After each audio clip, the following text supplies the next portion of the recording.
everybody. I hope you're doing well tonight, or afternoon, morning, whatever it is for you. Let me switch over the scene here. And other guy, congratulations on getting first. You saw the opening, and you thought about it for a second there, and then you decided to leap into first. Great job. And yeah, you have to redeem it because you're 2k beans away from bean sending. You can't even spend the 1 or 2 beans. I respect it. I respect it. And 2.2k, which means that's 200 beans. You'll definitely get 200 beans for sure tonight. And we will... Oh no. Do we have... I'm sure we have a bean session here somewhere. We'll make it happen. This is such a quiet stream, and we'll make it happen. Maybe it'll be on the next one. Anyway, I hope y'all are doing well tonight. Yeah, my next stream will be Saturday, and at the very least, you'll get it 250 beans just from going on the raid at the end of the stream, so you never know. But I hope you all are doing great tonight, and I also realize I do not have my closed captioner on. You know, that happens sometimes. A palsy. There we are.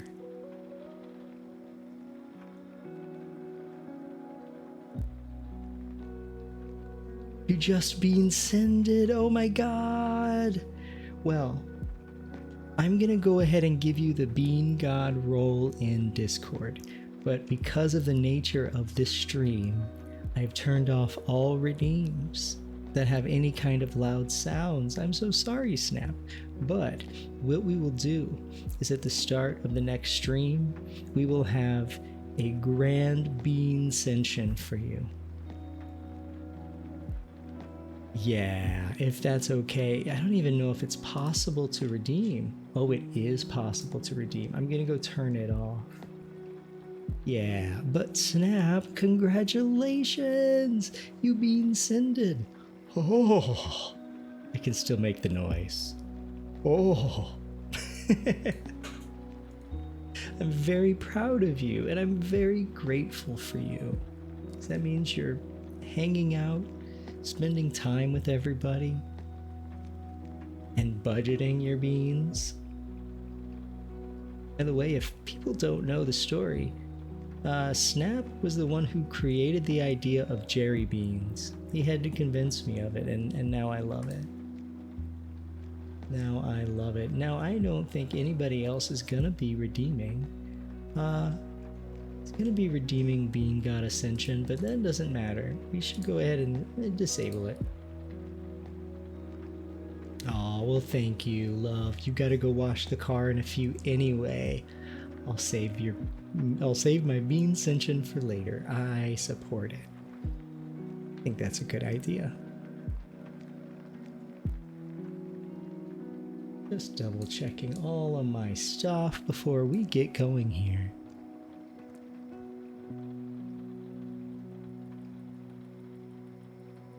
Always have to be able to see my audio levels. I gotta be able to see you all, and I want to be able to see, you know, my ads so I know when to stop, all the things.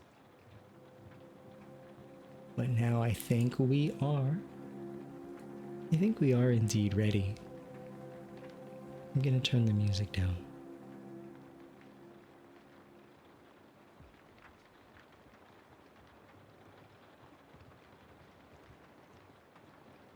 There we go. Take a sip of my tea, and we will start reading.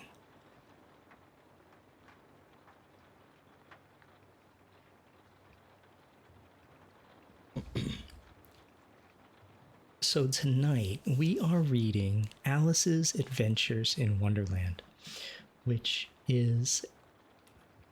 I can't hear the rainfall sounds. Yeah, you know what? I'm going to bring them up just a little bit. Something like that. Yeah. I also had my speaker. I had my speaker down really low. Awesome. Well, let's jump in.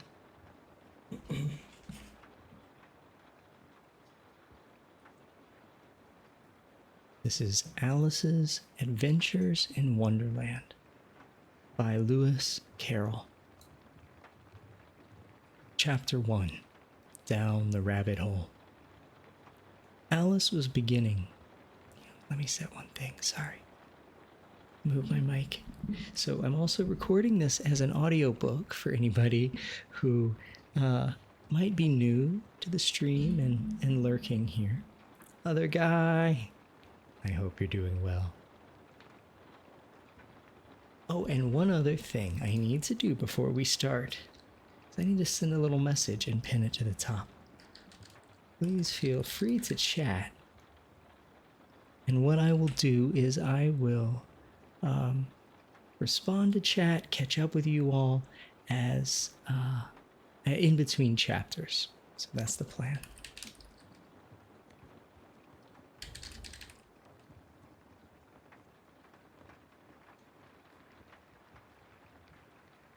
There we go. And pinned. Manually unpin at end of stream.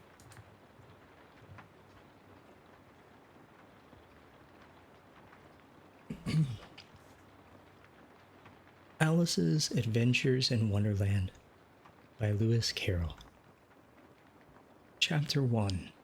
Down the Rabbit Hole. Alice was beginning to get very tired of sitting by her sister on the bank and of having nothing to do. Once or twice she had peeped into the book her sister was reading, but it had no pictures or conversations in it. And what is the use of a book, thought Alice, without pictures or conversations? So she was considering in her own mind, as well she could, for the hot day made her feel very sleepy and stupid, whether the pleasure of making a daisy chain would be worth the trouble of getting up and picking the daisies, when suddenly a white rabbit with pink eyes ran close by her. There was nothing so very remarkable in that, nor did Alice think it so very much out of the way to hear the rabbit say to itself, wait, let me rewind. There was nothing so very remarkable in that, nor did Alice think it so very much out of the way to hear the rabbit say to itself, oh dear, I shall be late. When she thought it over afterwards, it occurred to her that she ought to have wondered at this, but at the time it all seemed quite natural. But when the rabbit actually took a watch out of its waistcoat pocket and looked at it, and then hurried on, Alice started to her feet, for it flashed across her mind that she had never before seen a rabbit with either a waistcoat pocket or a watch to take out of it. And burning with curiosity, she ran across the field after it, and fortunately was just in time to see it pop down a large rabbit hole under the hedge. In another moment, down went Alice after it, never once considering how in the world she was to get out again. The rabbit hole went straight on like a tunnel for some way, and then dipped suddenly down. So suddenly that Alice had not a moment to think about stopping herself before she found herself falling down a very deep well. Either the well was very deep or she fell very slowly, for she had plenty of time as she went down to look about her and wonder what was going to happen next. First, she tried to look down and make out what she was coming to, but it was too dark to see anything. Then she looked at the sides of the wall and noticed that they were filled with cupboards. She noticed they were filled with cupboards and bookshelves. Here and there she saw maps and pictures hung upon pegs. She took down a jar from one of the shelves as she passed. It was labeled orange marmalade, but to her great disappointment, it was empty. She did not like to drop the jar for fear of killing somebody underneath, so managed to put it into one of the cupboards as she fell past it. Well, thought Alice to herself, after such a fall as this, I shall think nothing of tumbling downstairs. How brave they'll all think me at home. Why, I wouldn't say anything about it, even if I fell off the top of a house, which was very likely true. Down, down, down. Would the fall never come to an end? I wonder how many miles I've fallen by this time, she said aloud. I must be getting somewhere near the center of the earth. Let me see. That would be 4,000 miles down, I think, for, you see, Alice had learnt several things of this sort in her lessons in the schoolroom, and though this was not a very good opportunity for showing off her knowledge, as there was no one to listen to her, still it was good practice to say it over. Yes, that is about the right distance, but then I wonder what latitude or longitude I've gone to. Alice had no idea what latitude was or longitude either, but thought they were nice, grand words to say. Presently, she began again. I wonder if I shall fall right through the earth. How funny it'll seem to come out among the people that walk with their heads downward. The antipathies, I think. She was rather glad there was no one listening this time, as it didn't sound at all like the right word. But I shall have to ask them what the name of the country is, you know. Please, ma'am, is this New Zealand or Australia? She tried to curtsy as she spoke. Fancy curtsying as you're falling through the air. Do you think you could manage it? And what an ignorant little girl she'll think me for asking. No, it'll never do to ask. Perhaps I shall see it written up somewhere. Down, down. Take a sip of my tea.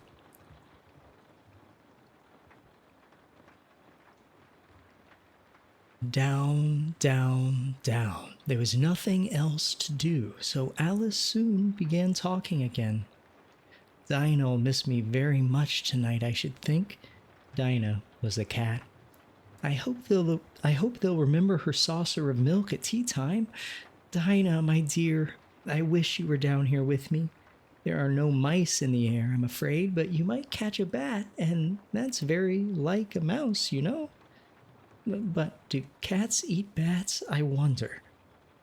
And here Alice began to get rather sleepy, and went on saying to herself in a dreamy sort of way, the cats eat bats?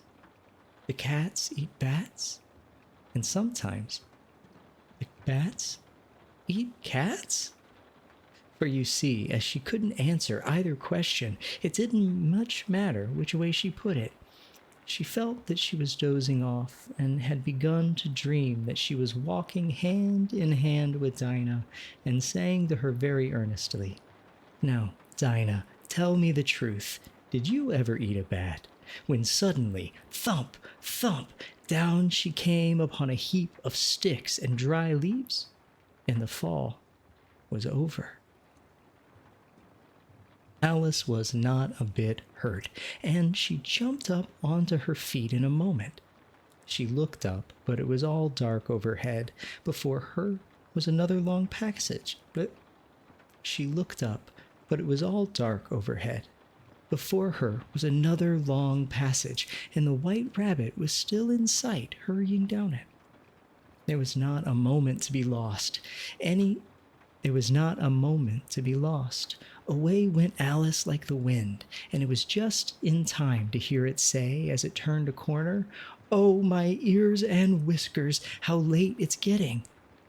She was close behind it when she turned the corner, but the rabbit was no longer to be seen. She found herself in a long, low hall, which was lit up by a row of lamps hanging from the roof. There were doors all round this hall, but they were all locked. And when Alice had been all the way down one side and up the other, trying every door, she walked sadly down the middle, wondering how she was ever to get out again. Suddenly, she came upon a little three-legged table, all made of solid glass. There was nothing on it except a tiny golden key, and Alice's first thought was that it might belong to one of the doors of the hall. But alas, either the locks were too large or the key was too small, but at any rate it would not open any of them. However, on the second time around, she came upon a low curtain she had not noticed before, and behind it was a little door about 15 inches high. She tried the little golden key in the lock, and to her great delight, it fit. Alice opened the door and found that it led into a small passage, not much larger than a rat hole.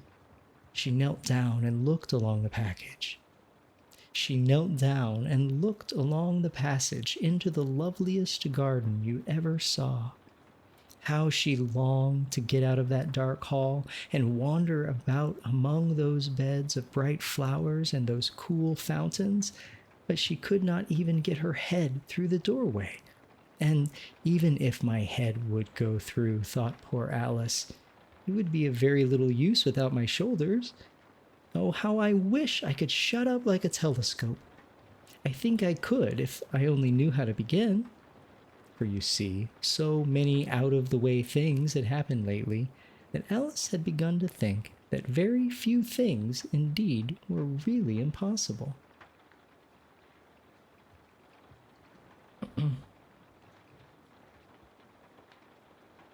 There seemed to be no use in waiting by the little door, so she went back to the table, half hoping she might find another key on it, or at any rate a book of rules for shutting people up like telescopes.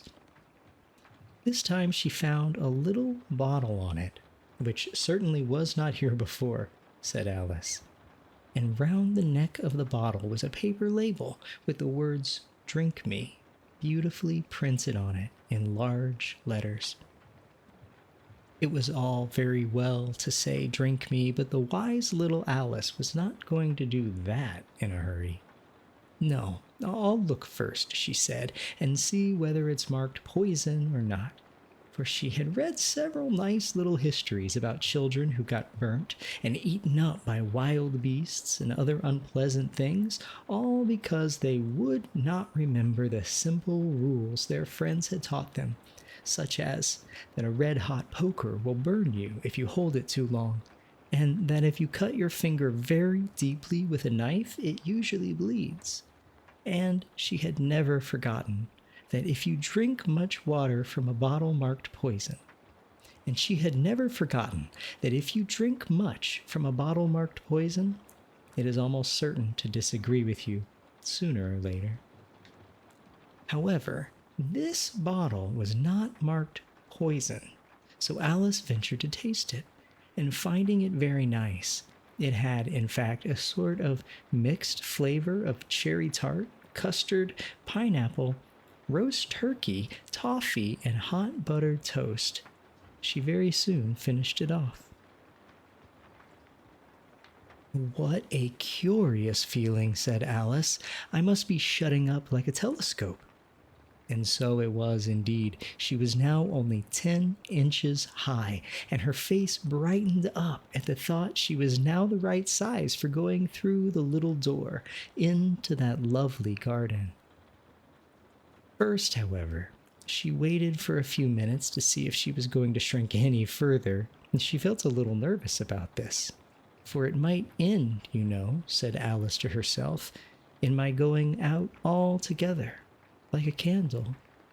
I wonder what I should be like then." And she tried to fancy what the flame of a candle is like after the candle is blown out, for she could not remember ever having seen such a thing. After a while, finding that nothing more had happened, she decided on going into the garden at once. But alas for poor Alice, when she got to the door, she found she had forgotten the little golden key. And when she went back to the table for it, she found she could not possibly reach it. She could see it quite plainly through the glass, and she tried her best to climb up one of the legs of the table, but it was too slippery. And when she had tired herself out with trying, the poor little thing sat down and cried.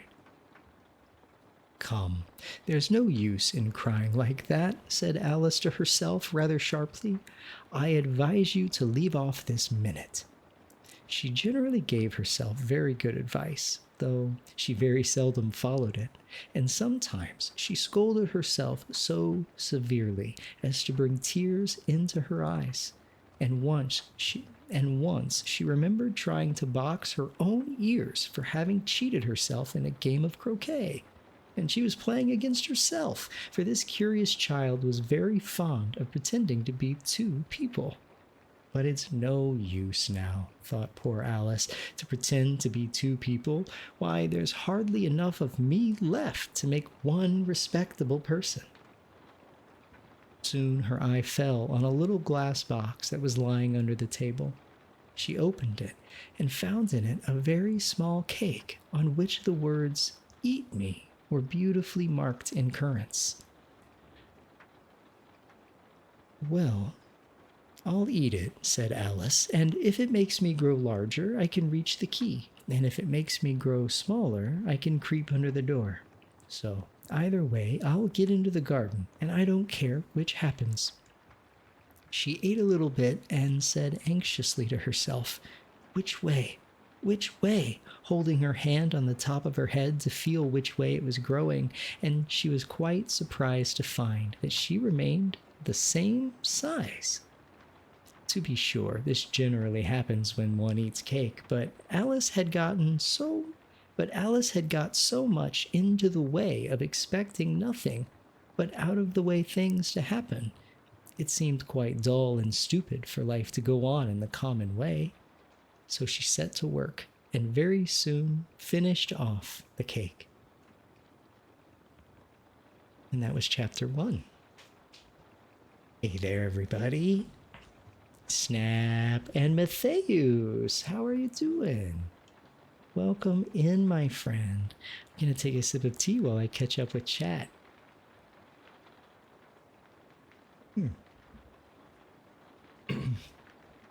Good evening. And if this Alice does not take a train on the next page, we are going to have a problem.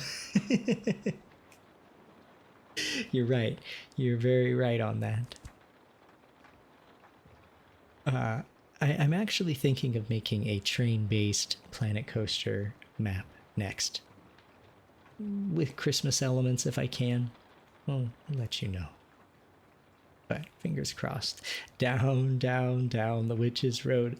I can kind of hear the song in my head. I know Snap watched Agatha all along, but I didn't. Yes, Snap, you literally win the night in my book. You've watched the show 3 times. Also agree, Alice is already being a little too extra, and this is just the teaser of the book. And Alice does need to be a little kinder to herself. She'll pretend to be 2 people, cheat at the game, and then beat herself up for it. If that's not, if that's not something you need to talk to your therapist about, then, what else is there?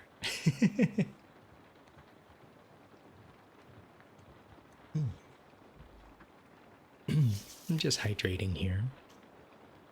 Oh, Matthias, thank you so much for coming in. You have to go, and you have a great night and a great reading, guys. And hydrate. I will do that right now. Thank you.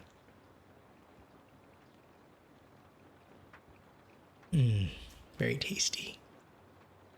Very tasty. I've already almost finished off my tea. Where is your waterboarding? I have all of the crazy redeems turned off. Shame. Shame. Yeah. But what you gonna do, right? What you gonna do? But I hope you have a wonderful night. Truly, Matthews. One more hydrate.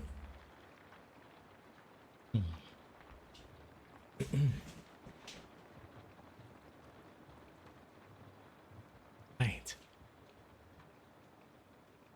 Chapter 2, The Pool of Tears. Oh, thank you for the Agatha vibes, yes.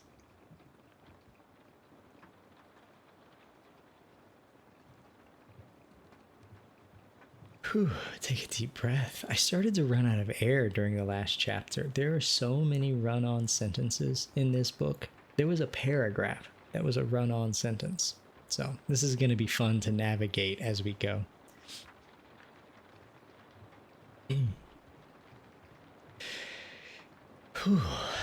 Chapter 2, The Pool of Tears. Chapter 2, The Pool of Tears. Curiouser and curiouser, cried Alex. Alex? Let me just start over. I keep messing up. Chapter 2. Chapter 2, The Pool of Tears. Curiouser and curiouser, cried Alice. She was so much surprised that for the moment she quite forgot how to speak good English. Now, I'm opening out like the largest telescope that ever was. Goodbye, feet, for when she looked down at her feet, they seemed to be almost out of sight. They were getting so far off. Oh, my poor little feet! I wonder who will put on your shoes and stockings for you now, dears. I'm sure I shan't be able. I shall be a great deal too far off to trouble myself about you. You must manage the best way you can, but I must be kind to them, thought Alice. Or perhaps they won't walk the way I want to go. Let me see. I will give them a new pair of boots every Christmas. And she went on planning to herself how she would manage it. They must go by carrier, she thought, and how funny it'll seem sending presents to one's own feet, and how odd the directions will look. Alice's right foot, Esquire, hearthrug near the fender, with Alice's love. Oh dear, what nonsense am I talking? Just then, her head struck against the roof of the hall. In fact, she was now more than 9 feet high, and she at once took up the little golden key and hurried off to the garden door. Poor Alice! It was as much as she could do, lying down on one side, to look through into the garden with one eye, but to get through was more hopeless than ever. She sat down and began to cry again. You ought to be ashamed of yourself, said Alice, a great girl like you. She might well say this, to go on crying in this way. Stop this moment, I tell you. But she went on all the same, shedding gallons of tears until there was a large pool all around her, about 4 inches deep and reaching half down the hall. After a time, she heard a little pattering of feet in the distance, and she hastily dried her eyes to see what was coming. It was the White Rabbit returning, splendidly dressed, with a pair of white kid gloves in one hand and a large fan in the other. He came trotting along in a great hurry, muttering to himself as he came, "Oh, the Duchess, the Duchess! Oh, won't she be savage if I've kept her waiting?" Alice felt so desperate that she was ready to ask help of anyone. So, when the rabbit came near her, she began, in a low, timid voice, If you please, sir." The rabbit started violently, dropped the white kid gloves and the fan, and scurried away into the darkness as hard as he could go. Alice took up the fan and gloves, and as the hall was very hot, she kept fanning herself all the time as she went on talking. Dear, dear, how queer everything is today. And yesterday things went on just as usual. I wonder if I've been changed in the night. Let me think. Was I the same when I got up this morning? I almost think I can remember feeling a little different, but If I'm not the same, the next question is, well, who in the world am I? Ah, that's the great puzzle. She began thinking over all the children she knew that were of the same age as herself to see if she could have been changed for any of them. Well, I'm sure I'm not Ada, she said, for her hair goes in such long ringlets and mine doesn't go in ringlets at all. And I'm sure I can't be Mabel, for I know all sorts of things, and she, oh, well, she knows very little. Besides, she's she, and I'm I. And oh dear, how puzzling it all is. I'll try if I know all the things I used to know. Let me see. 4 times 5 is 12, and 4 times 6 is 13, and 4 times 7 is... Oh dear, I shall never get to 20 at that rate. However, the multiplication table doesn't signify, so let's try geography. London is the capital of Paris, and Paris is the capital of Rome, and Rome... No, that's all wrong, I'm certain. I must have been changed for Mabel. I'll try and say, how doth the little... And she crossed her hands on her lap as if she were saying lessons, and began to repeat it, but her voice sounded hoarse and strange, and the words did not come the same as they used to do.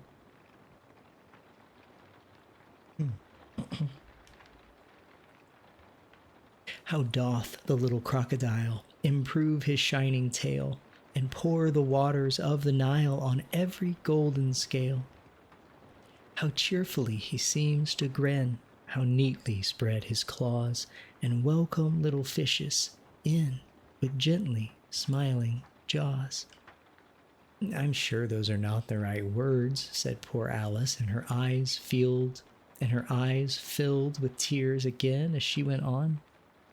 I must be Mabel after all, and I shall have to go and live in that poky little house and have next to no toys to play with, and oh, ever so many lessons to learn. No, I've made my mind about it.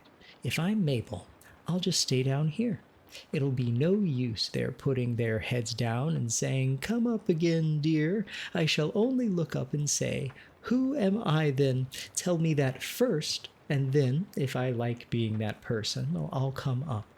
If not, I'll stay down here till I'm somebody else." But, oh dear, cried Alice with a sudden burst of tears, I do wish they would put their heads down. I'm so very tired of being all alone here. As she said this, she looked down at her hands and was surprised to see that she had put on one of the rabbit's little white kid gloves while she was talking. How can I have done that, she thought. I must be growing small again.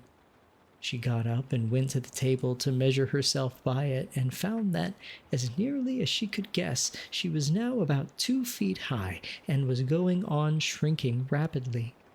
She soon found out that the cause of this was the fan she was holding. She dropped it hastily, just in time to avoid shrinking away altogether. That was a narrow escape, said Alice, a good deal frightened at the sudden change, but was very glad to find herself still in existence.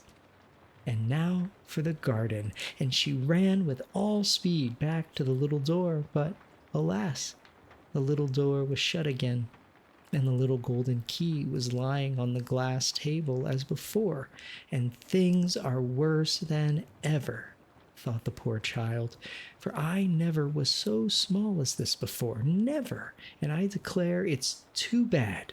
It's too bad that it is.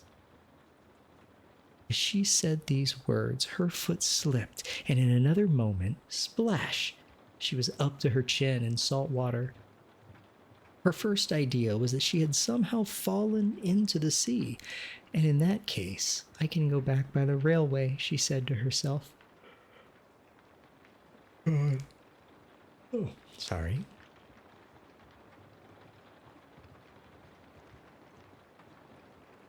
Oh, I lost my place.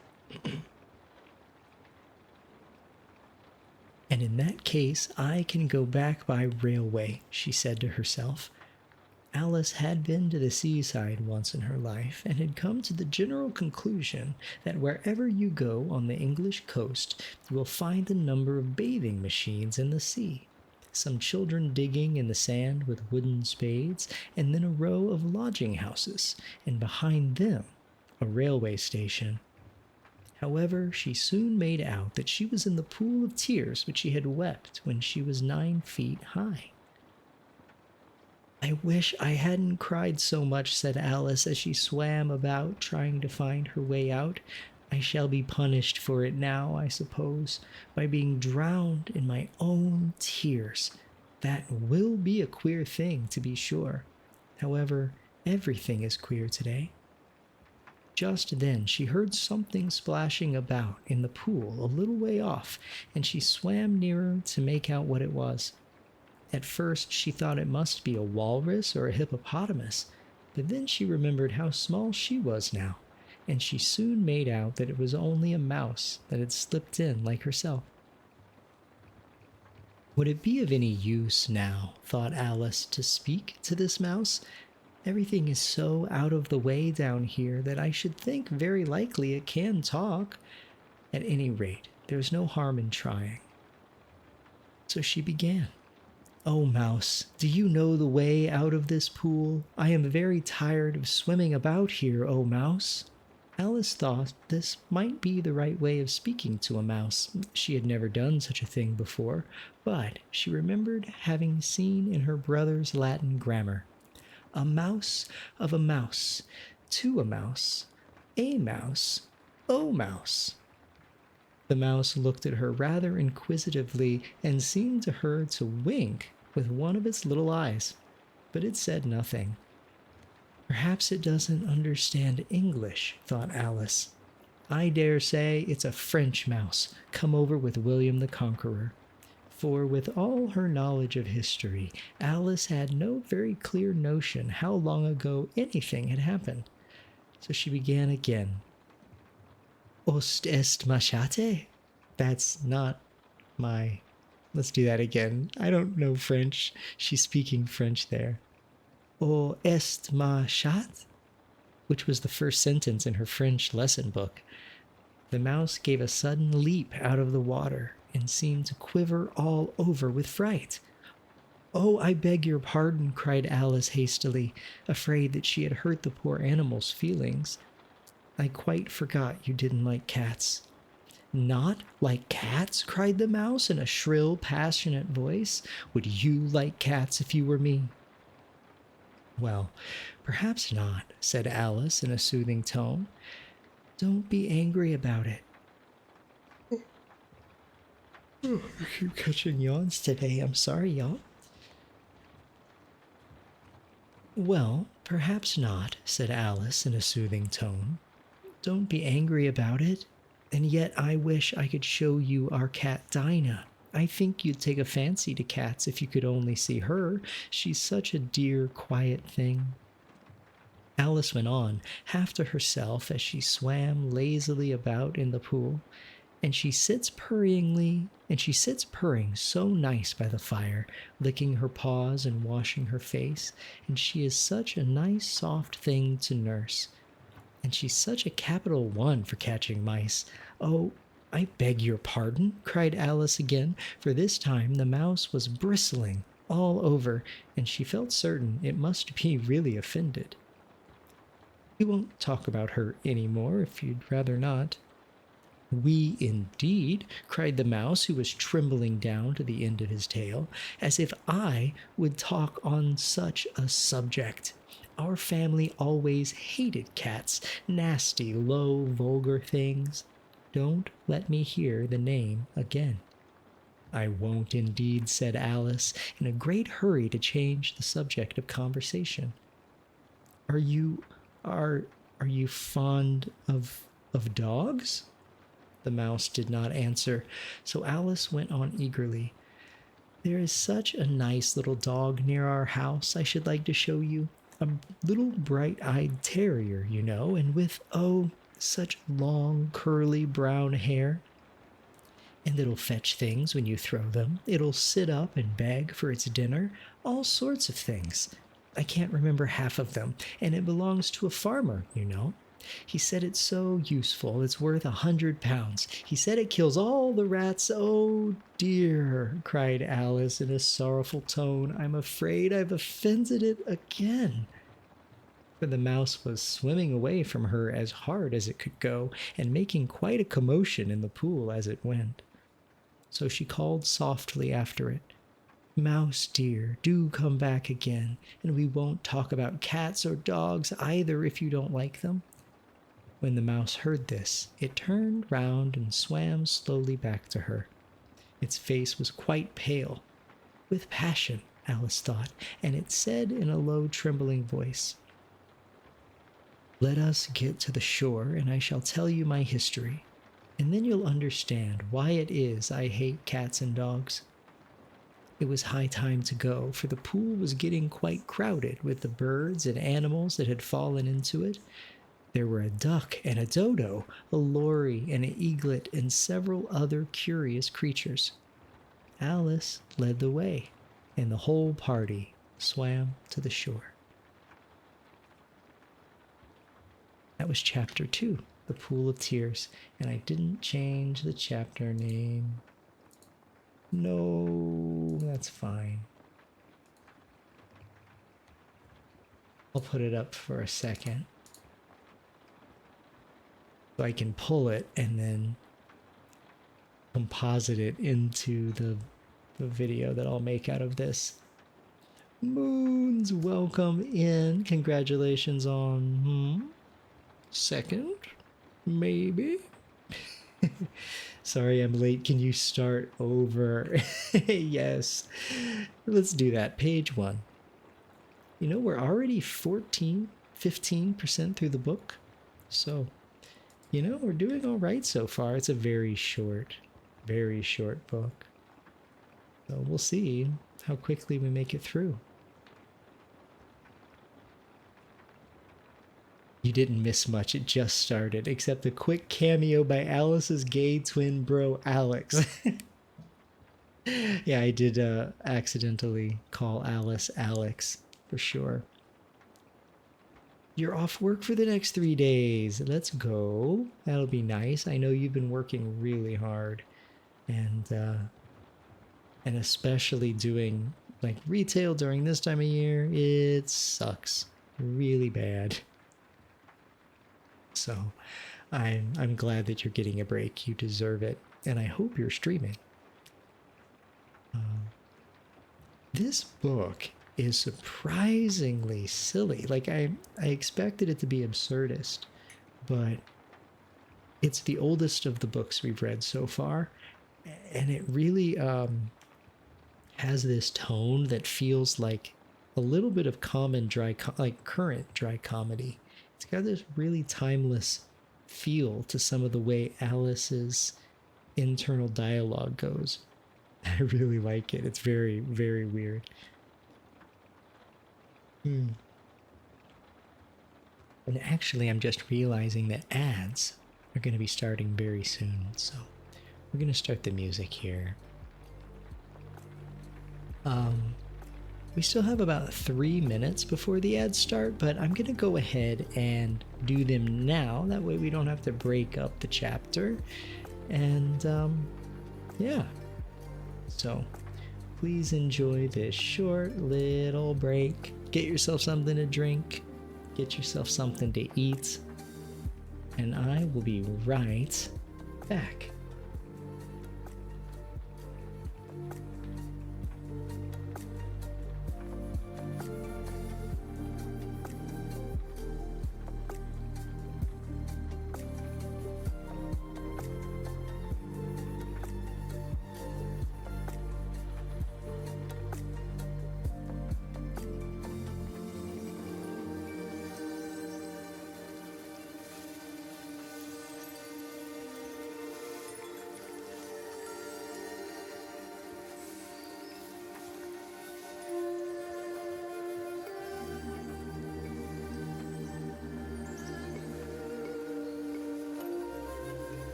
Welcome back from the advertisements, everybody.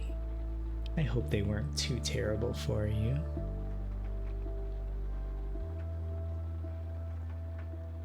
But I took a second to get my tea brewed. Well, it's almost done brewing.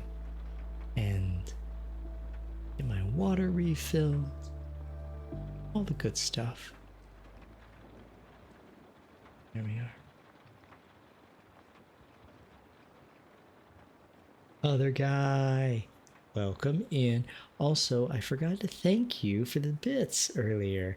I saw a big emote and I keep forgetting you have to pay for those. So thank you. Never never want you to feel unappreciated. That's for sure. Just checking to make sure Jer's still doing okay. I think he is. Doop. Doop. Doop. The resetting is so much less cursed than it was back in the day. Doing pretty good. Steam is on. Steam sale is on. My wallet is frightened. Oh no. I hope it's on for at least a week and a half, so I can get paid with a little bit of money, pay my rent, and then, ouch, video games. Other guy bought you the game of the year. You already bought UFO 50 and Helldivers 2. Nice. I really want to play UFO 50. Other guy bought you game of the year. Which game won? Was it the, wasn't it Wukong? I think? Wallace and Gromit. Officially the game of the year, of course. Of course. And the card game. So you're playing Balatro too? You guys? I'm really liking Balatro. I knew I would. I knew it would take everything from me, but it's a lot of fun. Now I'm finally understanding that you don't play it like poker. You treat your hands like weapons, and you level up your weapons or like attacks. It's pretty cool. You just lost a run, game bad.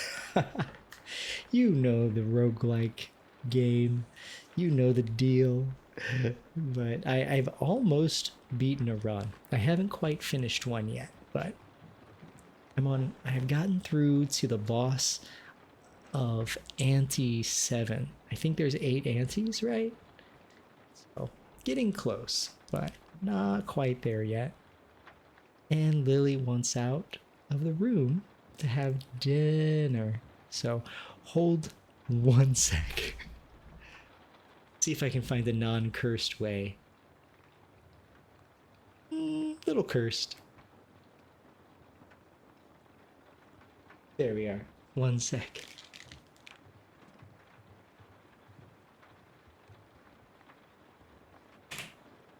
Okay.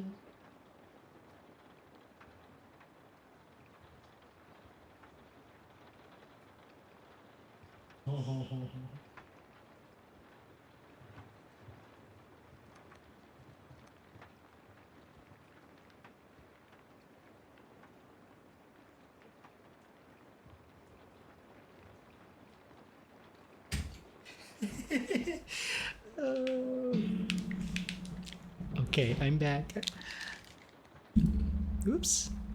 I am bumping all the things. So Lily wanted out, and then she wanted back in, and then back out. So we finally got her taken care of. Thank you, Snap.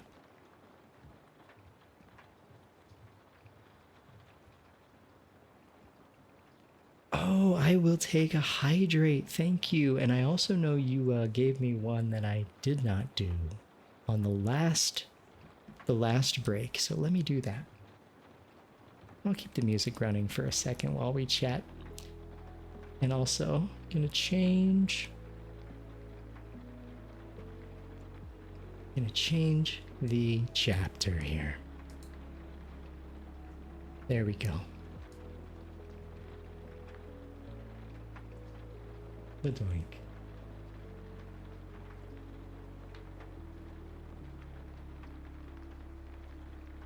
And I'll take those hydrates. My tea's way too hot. I'll do some water.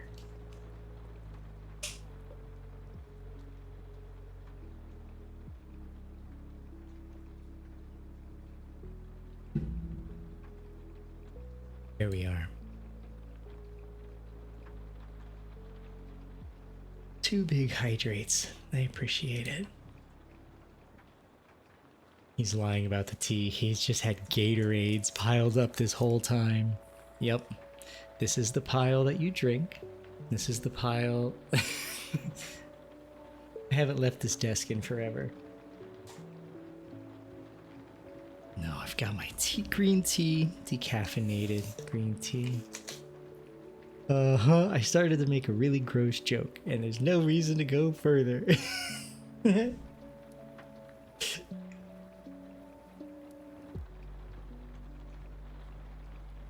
we go. I was about to make a peeing in bottles joke, like making a Reddit style. Check out my my setup type of joke. You're ready to quote? No.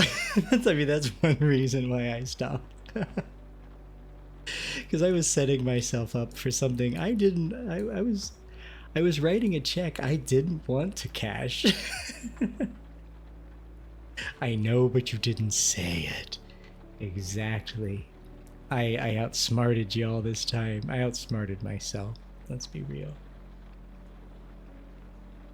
I outsmart myself constantly. Alright. Quote 70. No, you have quote 70 just off the rip.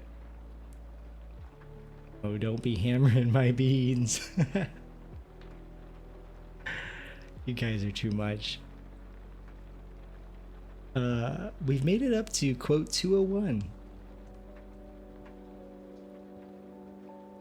What was quote 200?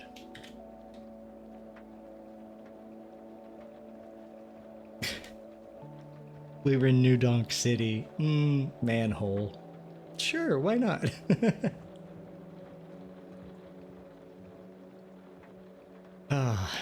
Okay. Oh. Here we go. All right, let's dive in, shall we? By the way, you all, big news, Snap has ascended. I just don't have it active for tonight's stream, so we're gonna wait till the next one and we're gonna celebrate his ascension, but he does get the Discord role tonight. And Jerry in his late 20s. Yeah.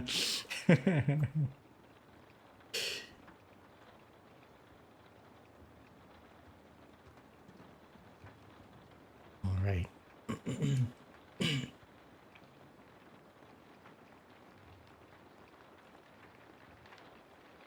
Chapter 3. A caucus race and a long tail. There were indeed a queer-looking party that assembled on the bank. The birds with draggled feathers, the animals with their fur clinging close to them, and all dripping wet, cross and uncomfortable. The first question, of course, was how to get dry again. They had a consultation about this, and after a few minutes it seemed quite natural to Alice to find herself talking familiarly. It seemed quite natural, and after a few minutes it seemed quite natural to Alice to find herself talking familiarly with them as if she had known them all her life. Indeed, she had quite a long argument with the Lori, who at last turned sulky and would only say, "I am older than you and must know better." And this Alice would not allow without knowing how old it was, and as the Lori positively refused to tell its age, there was no more to be said. At last the mouse, who seemed to be a person of authority among them, called out, "Sit down, all of you, and listen to me. I'll make sure you dry enough." They all sat down at once in a large ring with the mouse in the middle. Alice kept her eyes anxiously fixed on it, for she felt sure she would catch a bad cold if she did not get dry very soon. "Ahem," said the mouse with an important air. "Are you all ready? This is the driest thing I know. Silence all around, if you please. William the Conqueror, whose cause was favored by the Pope, was soon submitted to by the English, who wanted leaders, and had been of late much accustomed to usurpation and conquest. Edwin and Morcar, the Earls of Mercia and Northumbria—" "Ugh," said the Lory with a shiver. "I beg your pardon," said the mouse, frowning, but "I beg your pardon," said the mouse, frowning, but very politely. "Did you speak?" "Not I," said the Lory hastily. "Not I," said the Lory hastily. "I thought you did," said the mouse. "I proceed. Edwin and Morcar, the Earls of Mercia and Northumbria, declared for him, and even Stigand and the patriotic Archbishop of Canterbury found it advisable." "Found what?" said the duck. "Found it," the mouse replied rather crossly. "Of course you know what it means." "I know what it means well enough when I find a thing," said the duck. "It's generally a frog or a worm. The question is, what did the Archbishop find?" The mouse did not notice this question, but hurriedly went on. "Found it advisable to go with Edgar Atheling to meet William and offer him the crown. William's conduct at first was moderate, but the insolence of his Normans—" "How are you getting on now, my dear?" it continued, turning to Alice as it spoke. "As wet as ever," said Alice in a melancholy tone. "It doesn't seem to dry me at all." "In that case," said the dodo solemnly, rising to its feet, "I move that the meeting adjourn for the immediate adoption of more energetic remedies." "Speak English," said the eaglet. "I don't know the meaning of half those long words, and what's more, I don't believe you do either." And the eaglet bent down its head to hide a smile. Some of the other birds tittered audibly. "What I was going to say," said the dodo in an offended tone, "was that the best thing to get us dry would be a caucus race." "What is a caucus race?" said Alice. Not that she wanted much to know, but the dodo had paused, as if it thought that somebody ought to speak, and no one else seemed inclined to say anything. "Why," said the dodo, "the best way to explain it is to do it, and as you might like to try the thing yourself some winter day, I'll tell you how the dodo managed it. First, it marked out a race course in a sort of circle. The exact shape doesn't matter, it said, and then all the party were placed along the course, here and there. There was no 1, 2, 3 and away, but they begun running when they liked, and left off when they liked, so that it was not easy to know when the race was over. However, when they had been running half an hour or so and were quite dry again, the dodo suddenly called out, 'The race is over!' And they all crowded round it, panting and asking, 'But who has won?' This question the dodo could not answer without a great deal of thought, and it sat for a long time with one finger pressed upon its forehead, the position in which you usually see Shakespeare in the pictures of him, while the rest waited in silence. At last the dodo said, 'Everybody has won, and all must have prizes.' 'But who is to give the prizes?' quite a chorus of voices asked. 'Why, she, of course,' said the dodo, pointing to Alice with one finger, and the whole party at once crowded round her, calling out in a confused way, 'Prizes! Prizes!' Alice had no idea what to do, and in despair she put her hand in her pocket and pulled out a box of comfits. Luckily, the salt water had not got into it, and handed them around as prizes. There was exactly one apiece all around. But she must have a prize herself, you know, said the mouse. Of course, the dodo. Let me take a sip of tea. 1 second.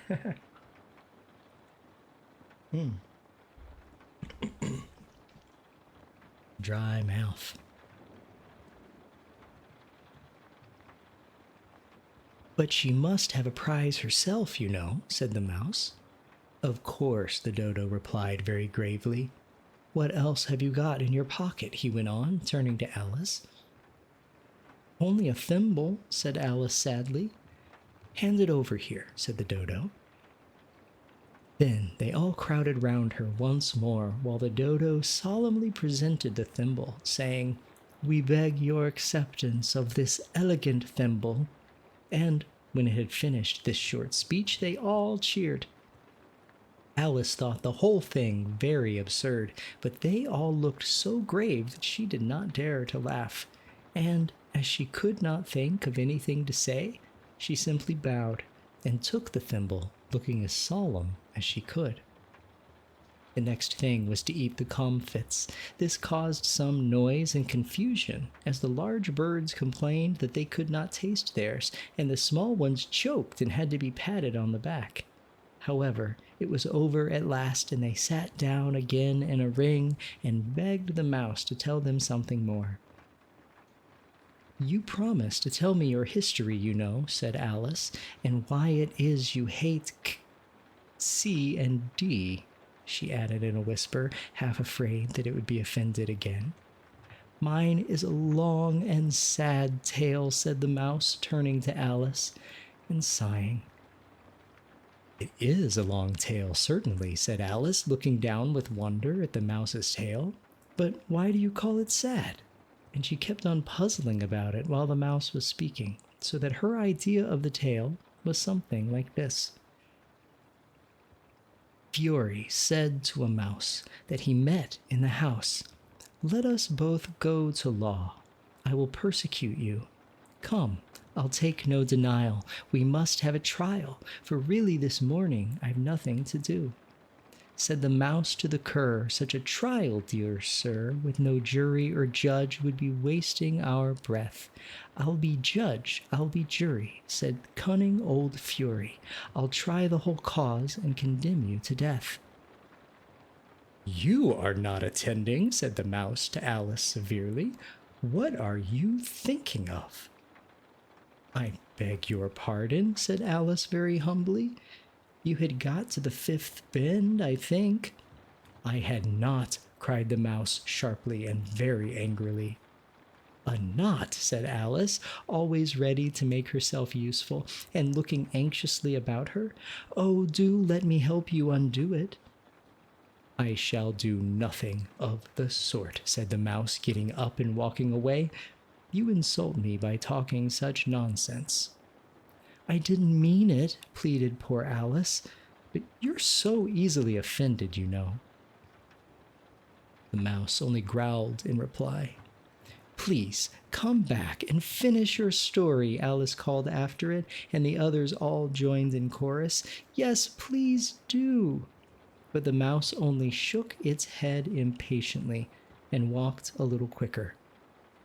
What a pity it wouldn't stay, sighed the lory, as soon as it was quite out of sight. And an old crab took the opportunity of saying to her daughter, Ah, my dear, let this be a lesson to you never to lose your temper.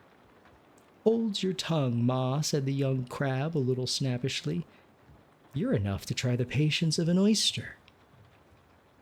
I wish I had our Dinah here, I know I do, said Alice aloud, addressing nobody in particular. She'd soon fetch it back. And who is Dinah, if I might venture to ask the question, said the lory. Alice replied eagerly, for she was always ready to talk about her pet. Dinah is our cat, and she's such a capital one for catching mice you can't think. And oh, I wish you could see her after the birds. Why, she'll eat a little bird as soon as look at it." This speech caused a remarkable sensation among the party. Some of the birds hurried off at once. One old magpie began wrapping itself up very carefully, remarking, "I really must be getting home. The night air doesn't suit my throat." And a canary called out in a trembling voice to its children, "Come away, my dears. It's high time you were all in bed."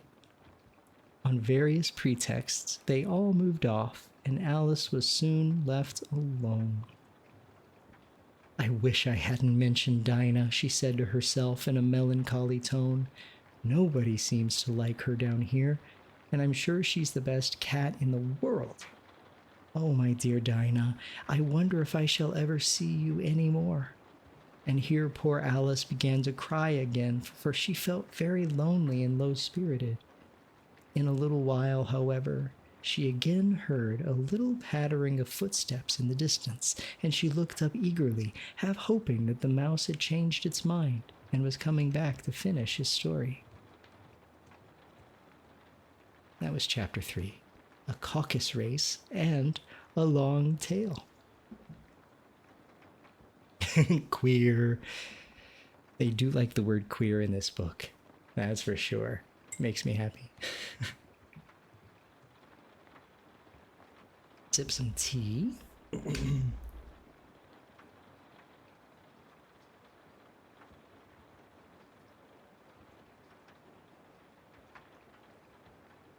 All right.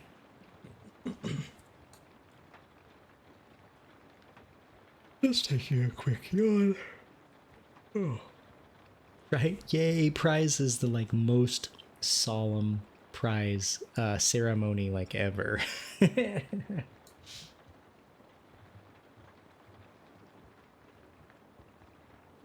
Let's change over the chapter.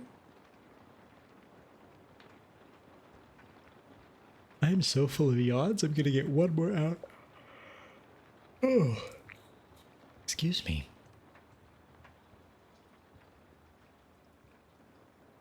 Chapter 4. The Rabbit Sends in a Little Bill.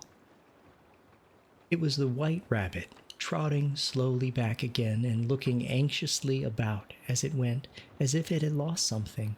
And she heard it muttering to itself, the Duchess, oh my dear paws, oh my fur and whiskers, she'll get me executed as sure as ferrets are ferrets. Where can I have dropped them, I wonder?"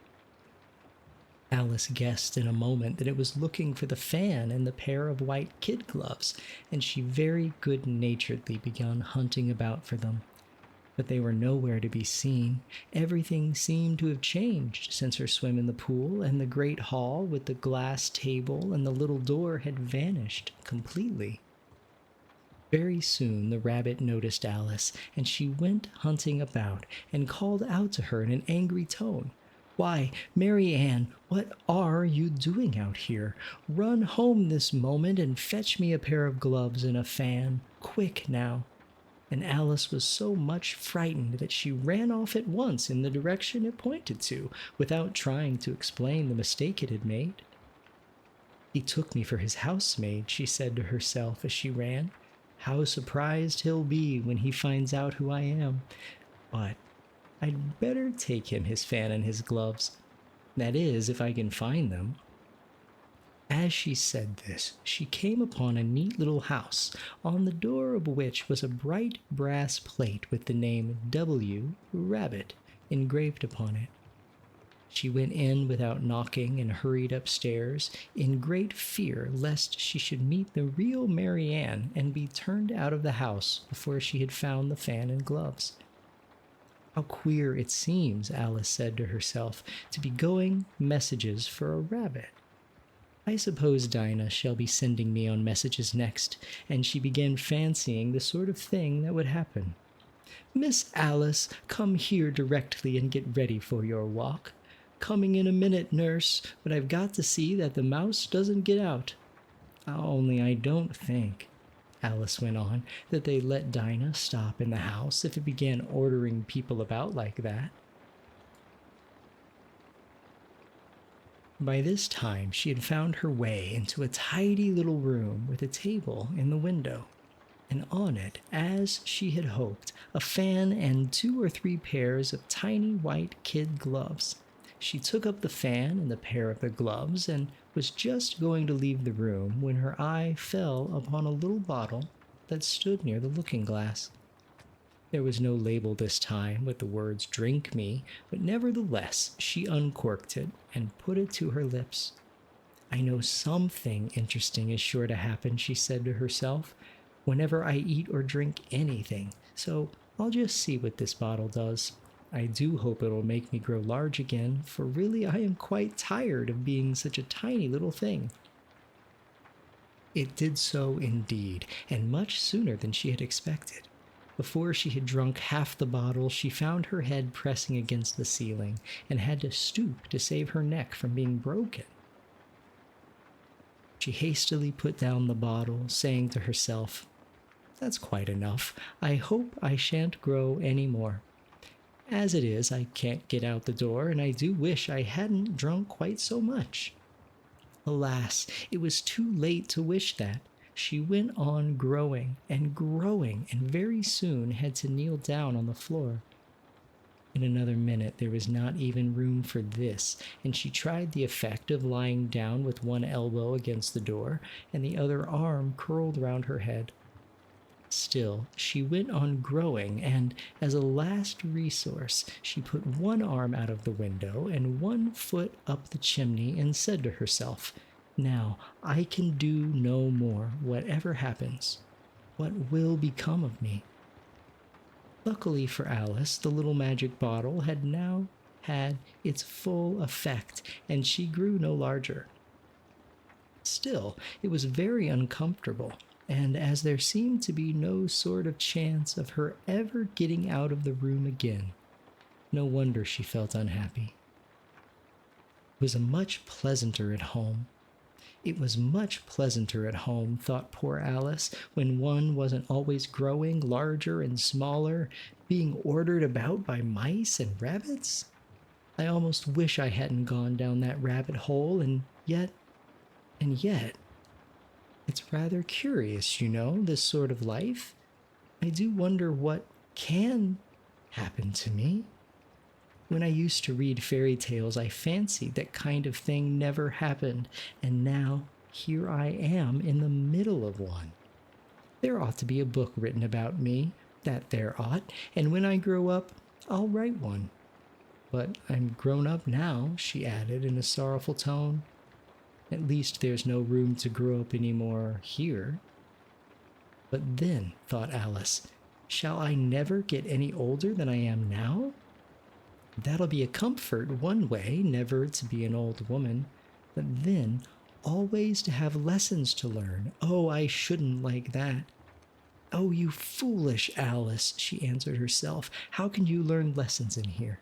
Why, there's hardly room for you, and no room at all for any lesson books." And so she went on, taking first one side and then the other, and making quite a conversation of it all together. But after a few minutes, she heard a voice outside and stopped to listen. "Mary Ann, Mary Ann," said the voice, "fetch me my gloves this moment." Then came a little pattering of feet on the stairs. Alice knew it was the rabbit coming to look for her, and she trembled till she shook the house, quite forgetting that she was now about 1,000 times large. Alice knew it was the rabbit coming to look for her, and she trembled till she shook the house, quite forgetting that she was now about 1,000 times as large as the rabbit and had no reason to be afraid of it. Presently, the rabbit came up to the door and tried to open it, but as the door opened inwards, Alice's elbow was pressed hard against it. That attempt proved a failure. Alice heard it say to itself, "Then I'll go round and get in at the window." "That you won't," thought Alice, and after waiting till she fancied she heard the rabbit just under the window, she suddenly spread out her hand and made a snatch in the air. She did not get hold of anything, but she heard a little shriek and fall and a crash of broken glass, from which she concluded that it was just possible it had fallen into a cucumber frame or something of the sort. Next came an angry voice, the rabbit's. "Pat, Pat, where are you?" And then a voice she had never heard before. "Sure then, I am here, digging for apples, your honor." "Digging for apples indeed," said the rabbit angrily. "Here, come and help me out of this." Sounds of more broken glass. "Now tell me, Pat, what is in the window?" Sure, it's an arm, your honor." He pronounced it arum. "An arm, you goose? Whoever saw one that size? Why, it fills the whole window." "Sure it does, your honor, but it's an extra arm for all that." "Well, it's got no business there at any rate. Go and take it away." There was a long silence after this, and Alice could only hear whispers now and then, such as, "Sure, I don't like it, your honor, at all, at all." "Do as I tell you, you coward." And at last she spread out her hand again and made another snatch in the air. This time there were 2 little shrieks and more sounds of broken glass. "What a number of cucumber frames there must be," thought Alice. "I wonder what they'll do next. As for pulling me out of the window, I only wish they could. I'm sure I don't want to stay in here any longer." She waited for some time without hearing anything more. At last came a rumbling of little cartwheels and the sound of a good many voices all talking together. She made out the words, "Where's the other ladder?" "Why, I hadn't to bring but one." "Bill's got the other." "Bill, fetch it here, lad. Here, put 'em up in this corner. No, tie 'em together first. They don't reach half high enough yet. Oh, well, they'll do well enough. Don't be particular. Here, Bill, catch hold of this rope. Will the roof bear? Mind that loose slate. Oh, it's coming down. Heads below." A loud crash. "Now who did that?" "It was Bill, I fancy." "Who's to go down the chimney?" "Nay, I shan't." "You do it." "That I won't, then." "Bill's to go down." "Here, Bill, the master says you're down to go to the chimney." "Bill, the master says you're to go down the chimney." "Oh, so Bill's got to come down the chimney, has he?" said Alice to herself. "Shy, they seem to put everything upon Bill. I wouldn't be in Bill's place for a good deal. This fireplace is narrow, to be sure, but I think I can kick a little." She drew her foot as far down the chimney as she could and waited till she heard a little animal. She couldn't guess of what sort it was, scratching and scrambling about in the chimney close above her. Then, saying to herself, "This is Bill," she gave one sharp kick and waited to see what would happen next. The first thing she heard was a general chorus of, "There goes Bill." Then the rabbit's voice along, "Catch him, you by the hedge." Then silence. Then another confusion of voices, "Hold up his head. Brandy now, don't choke him. How was it, old fellow? What happened to you? Tell us about it." Last came a little, feeble, squeaking voice. "That's Bill," thought Alice. "Well, I hardly know. No more, thank ye. I'm better now. But I'm a deal too flustered to tell you. All I know is something comes at me like a jack-in-the-box, and up I goes like a skyrocket." "So you did, old fellow," said the others. "We must burn the house down," said the rabbit's voice, and Alice called out loud as she could, "If you do, I'll set Dinah after you."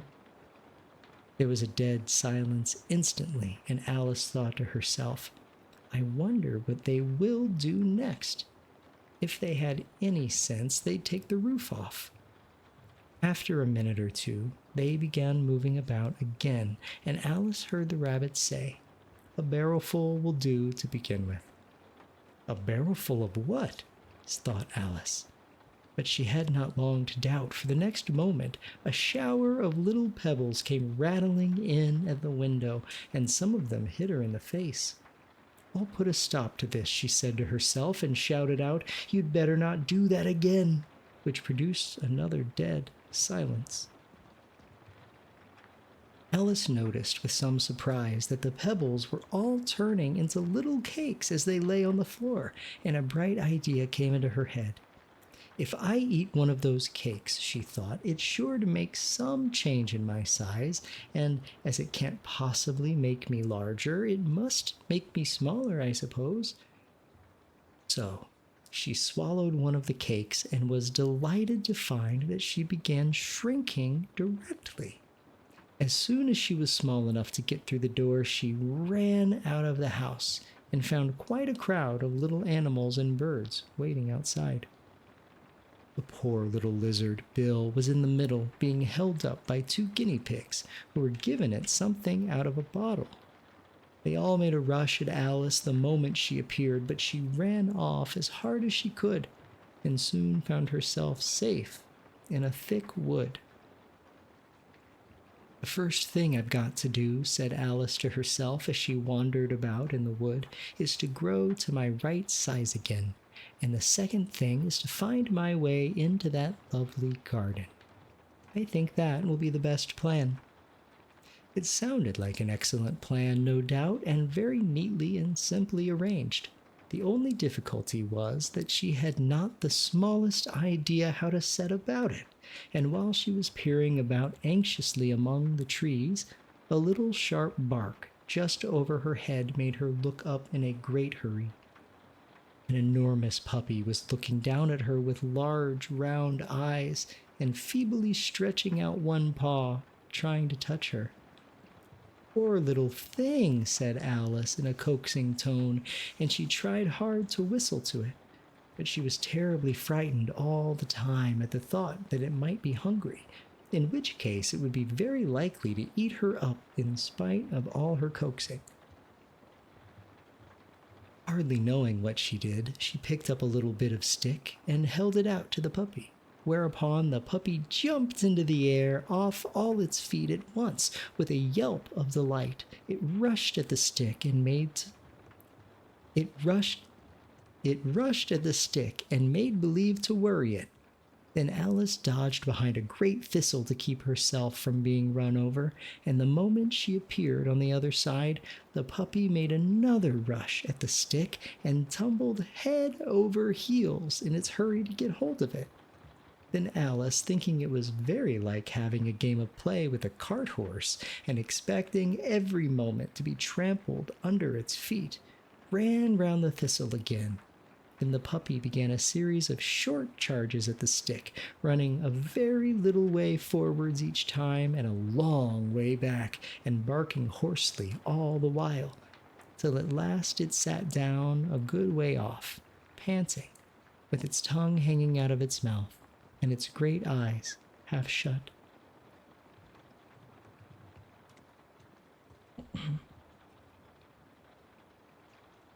This seemed to Alice a good opportunity for making her escape, so she set off at once and ran till she was quite tired and out of breath, until the puppy's bark sounded quite faint in the distance. "And yet what a dear little puppy it was," said Alice as she leant against a buttercup to rest herself and fanned herself with one of the leaves. "I should have liked teaching it tricks very much if I'd only been the right size to do it. Oh dear, I'd nearly forgotten that I've got to grow up again. Let me see. How is it to be managed? I suppose I ought to eat or drink something or other, but the great question is what?" The great question certainly was what. Alice looked all round her at the flowers and the blades of grass, and she did not see anything that looked like the right thing to eat or drink under the circumstances. There was a large mushroom growing near her, about the same height as herself, and when she had looked under it and on both sides of it, and behind it, it occurred to her that she might as well look and see what was on the top of it. She stretched herself up on tiptoe and peeped over the edge of the mushroom, and her eyes immediately met those of a large blue caterpillar that was sitting on the top with its arms folded, quietly smoking a long hookah and taking not the smallest notice of her or of anything else. And that was chapter 4. The rabbit sends in a little bill. Hey, Spence, welcome in, my friend.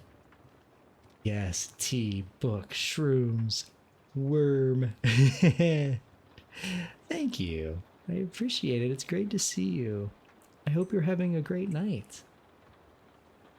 Hey, sending you big hugs and another heart. Though my arms don't move. They don't even wiggle.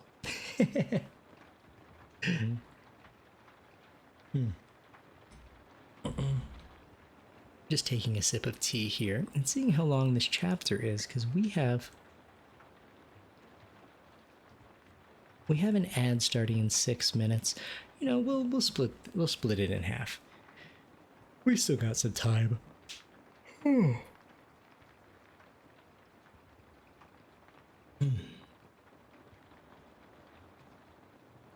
Alrighty. Making sure everything is organized on my side. I am off to a wonderfully happy holiday, and I hope you are too. Do you have any big holiday plans? Snap and I are going to be sticking close to home, which will be nice. Usually we go out and travel to see family, but we just finished traveling, so we're gonna stay close by this time around. Also realize I just need to update one thing really quick on my status on Discord. Book reading. I always like to say that I'm streaming when I have Discord on, right? Not for tomorrow, but hosting a Saturday night dinner and going out Friday. That sounds really nice. That sounds nice. So you can spend the actual Thanksgiving just a little more chill and then take on the wildness of the holiday for the rest. That'll be great.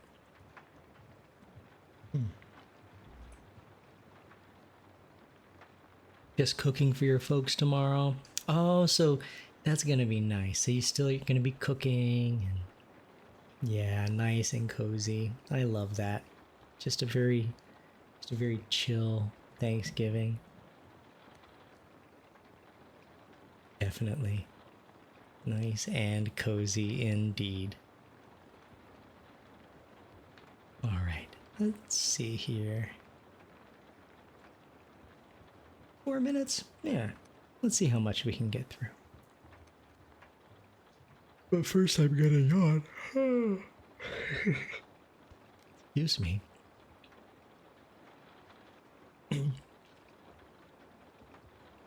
Chapter 5. Advice from a Caterpillar. The caterpillar and Alice looked at each other for some time in silence. At last the caterpillar took the hookah out of its mouth and addressed her in a languid, sleepy voice. "Who are you?" said the caterpillar. This was not an encouraging opening for a conversation. Alice replied rather shyly, I hardly know, sir, just at present.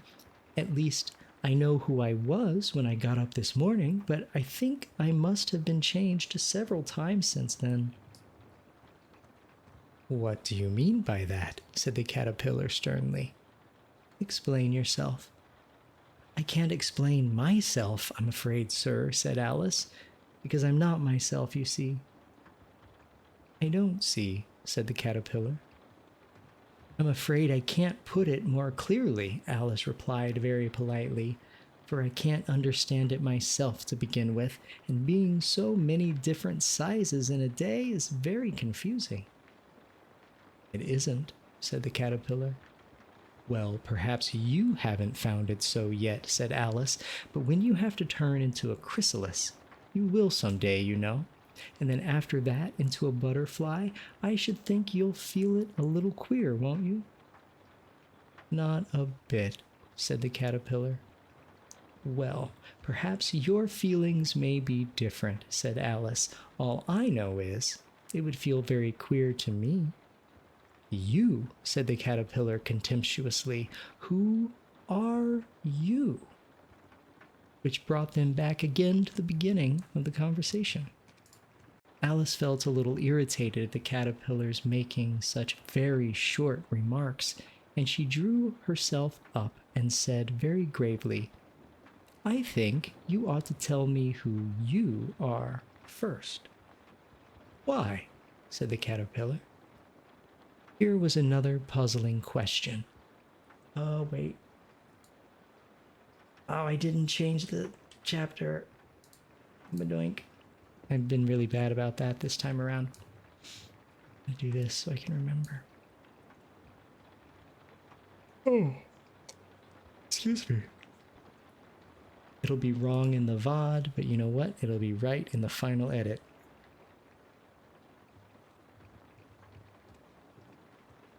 And you know what? We have ads starting in just less than a minute. So, you know, let's go ahead and take that break, right?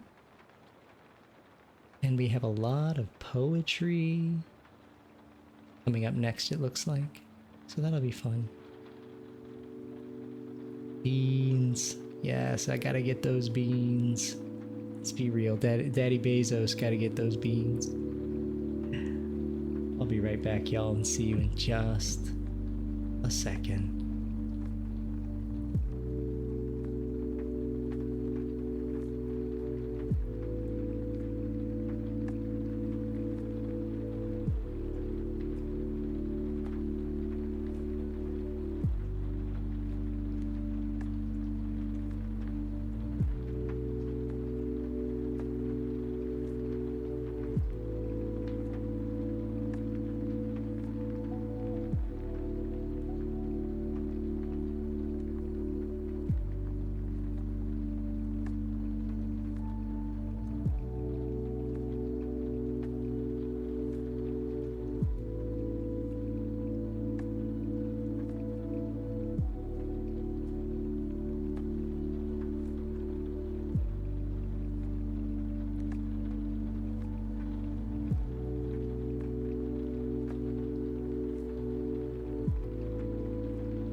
Welcome back from the ads, and sorry for the delay there.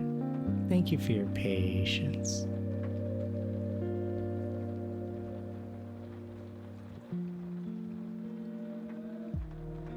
Alright, let me pull this back up here. Hey everybody. Let me just double check chair, make sure everything is golden with his tracking. We can rock on.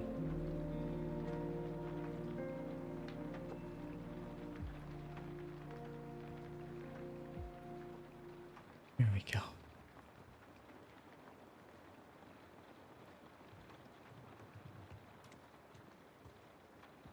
Oh, let me make sure I didn't miss you guys in chat. No, we're good. Awesome.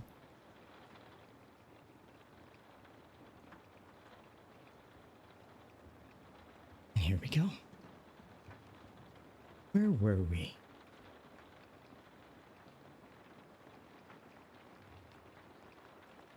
Here we are. I got lost. Sorry, y'all.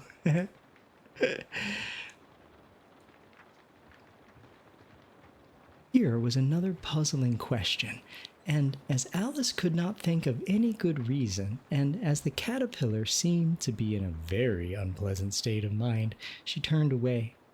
"Come back," the caterpillar called after her. "I've something important to say." This sounded promising, certainly. Alice turned and came back again. "Keep your temper," said the caterpillar. "Is that all?" said Alice, swallowing down her anger as well she could. "No," said the caterpillar. Alice thought she might as well wait, as she had nothing else to do, and perhaps after all it might tell her something worth hearing.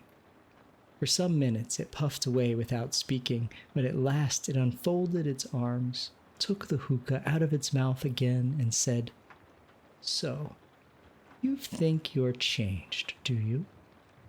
"I'm afraid I am, sir," said Alice. "I can't remember things as I used, and I don't keep the same size for 10 minutes together."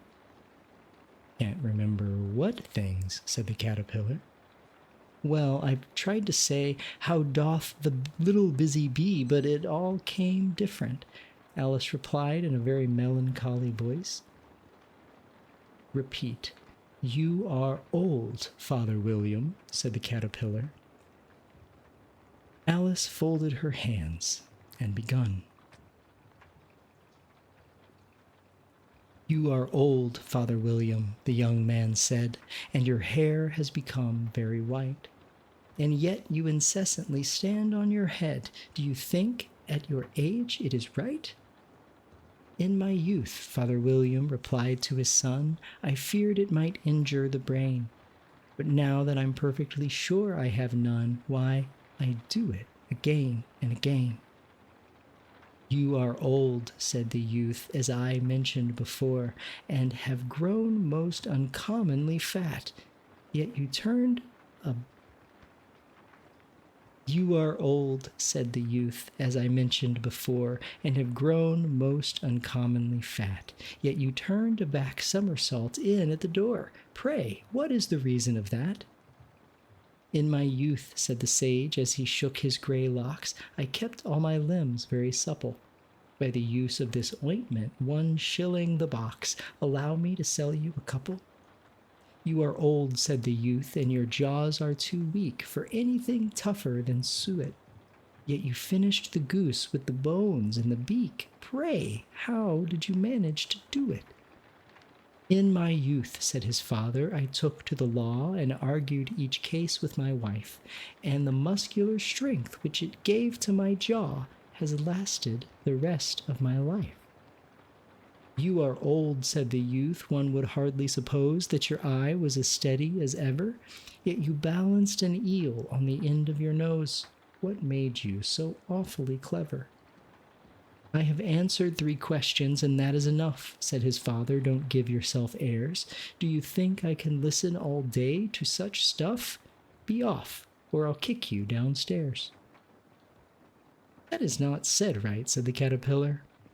"Well, not quite right, I'm afraid," said Alice timidly. "Some of the words have got altered." It is wrong from beginning to end, said the caterpillar decidedly, and there was silence for some minutes. The caterpillar was the first to speak. What size do you want to be? It asked. Oh, I'm not particular as to size, Alice hastily replied. Only one doesn't like changing so often, you know. I don't know, said the caterpillar. Alice said nothing, as she had never been so much contradicted in her life before, and she felt that she was losing her temper. Are you content now? Said the caterpillar. Well, I should like to be a little larger, sir, if you wouldn't mind. 3 inches is such a wretched height to be. It is a very good height indeed, said the caterpillar angrily, rearing itself upright as it spoke. It was exactly 3 inches high. But I'm not used to it, pleaded the poor Alice in a piteous tone, and she thought of herself. I wish creatures wouldn't be so easily offended. Well, you'll get used to it in time, said the caterpillar, and it put the hookah into its mouth and begun smoking again. This time, Alice waited patiently until it chose to speak again. In a minute or two, the caterpillar took the hookah out of its mouth and yawned once or twice and shook itself. Then it got down off the mushroom and crawled away in the grass, merely remarking as it went. One side will make you grow taller, and the other side will make you grow shorter. One side of what? The other side of what? Thought Alice to herself. Of the mushroom, said the caterpillar, just as if she had asked it aloud, and in another moment it was out of sight. Alice remained looking thoughtfully at the mushroom for a minute, trying to make out which were the 2 sides of it, and as it was perfectly round, she found this a very difficult question. However, at last she stretched her arms round it as far as they would go, and broke off a bit of the edge with each hand. And now which is which? She said to herself, and nibbled a little of the right-hand bit to try the effect. The next moment she felt a violent blow underneath her chin. It had struck her foot.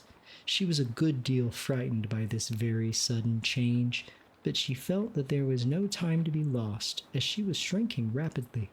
So she set to work at once to eat some of the other bit. Her chin was pressed so closely against her foot that there was hardly room to open her mouth.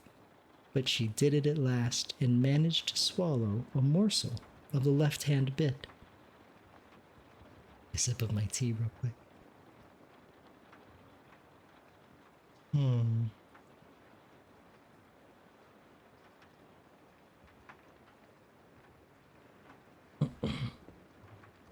All right.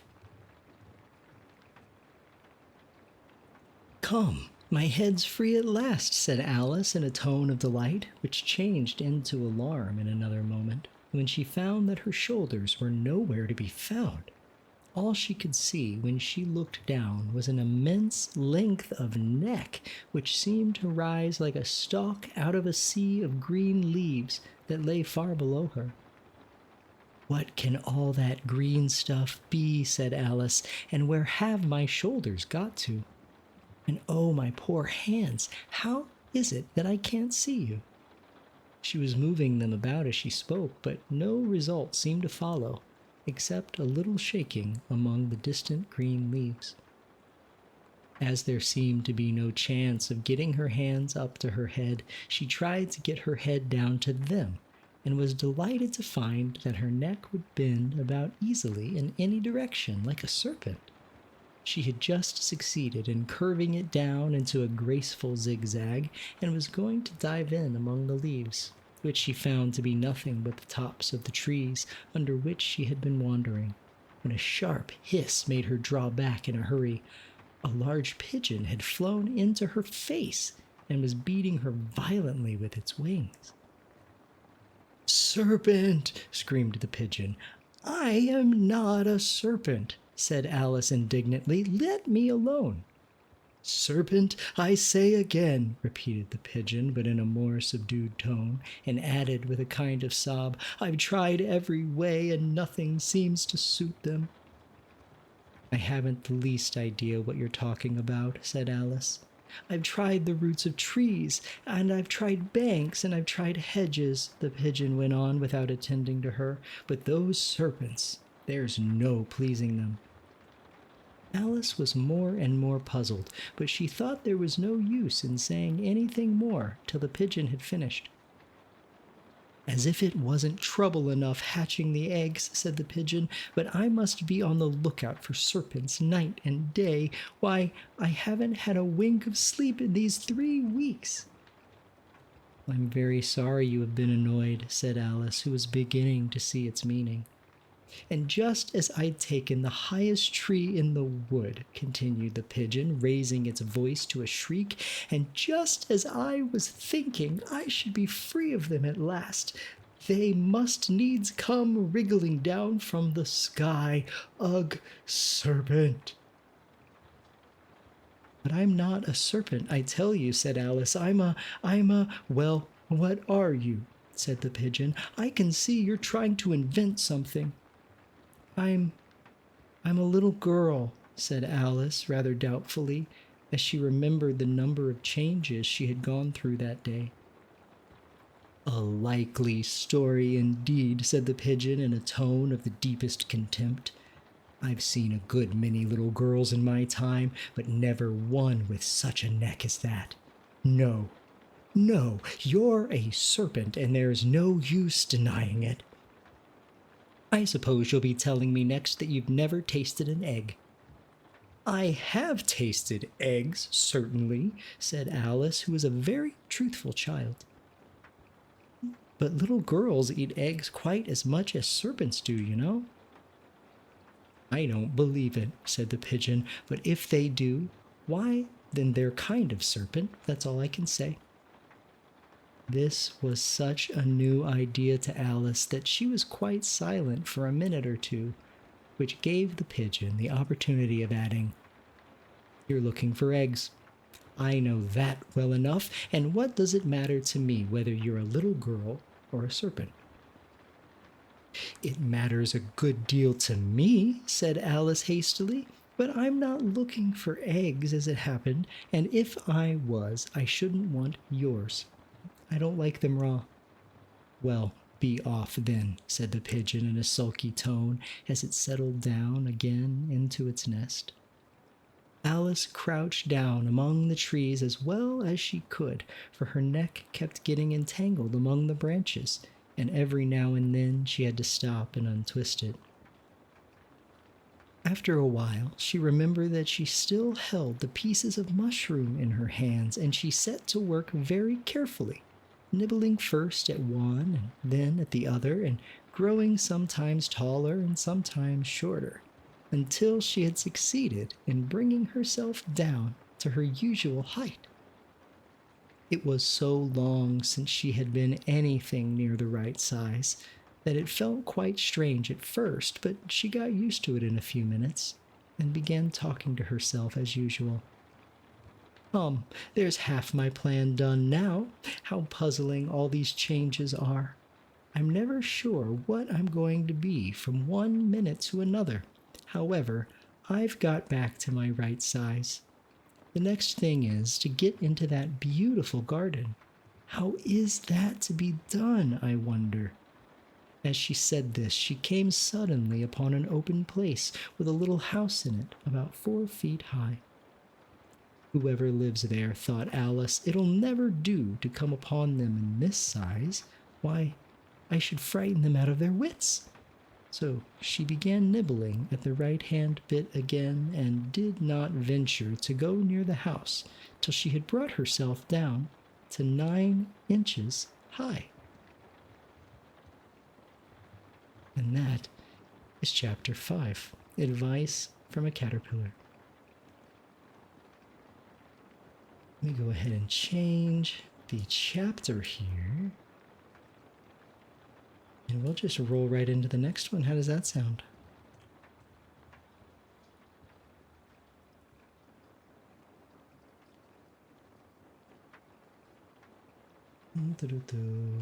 Just a second here. There we go. And I'm going to get a sip of my water, and we'll start the next chapter.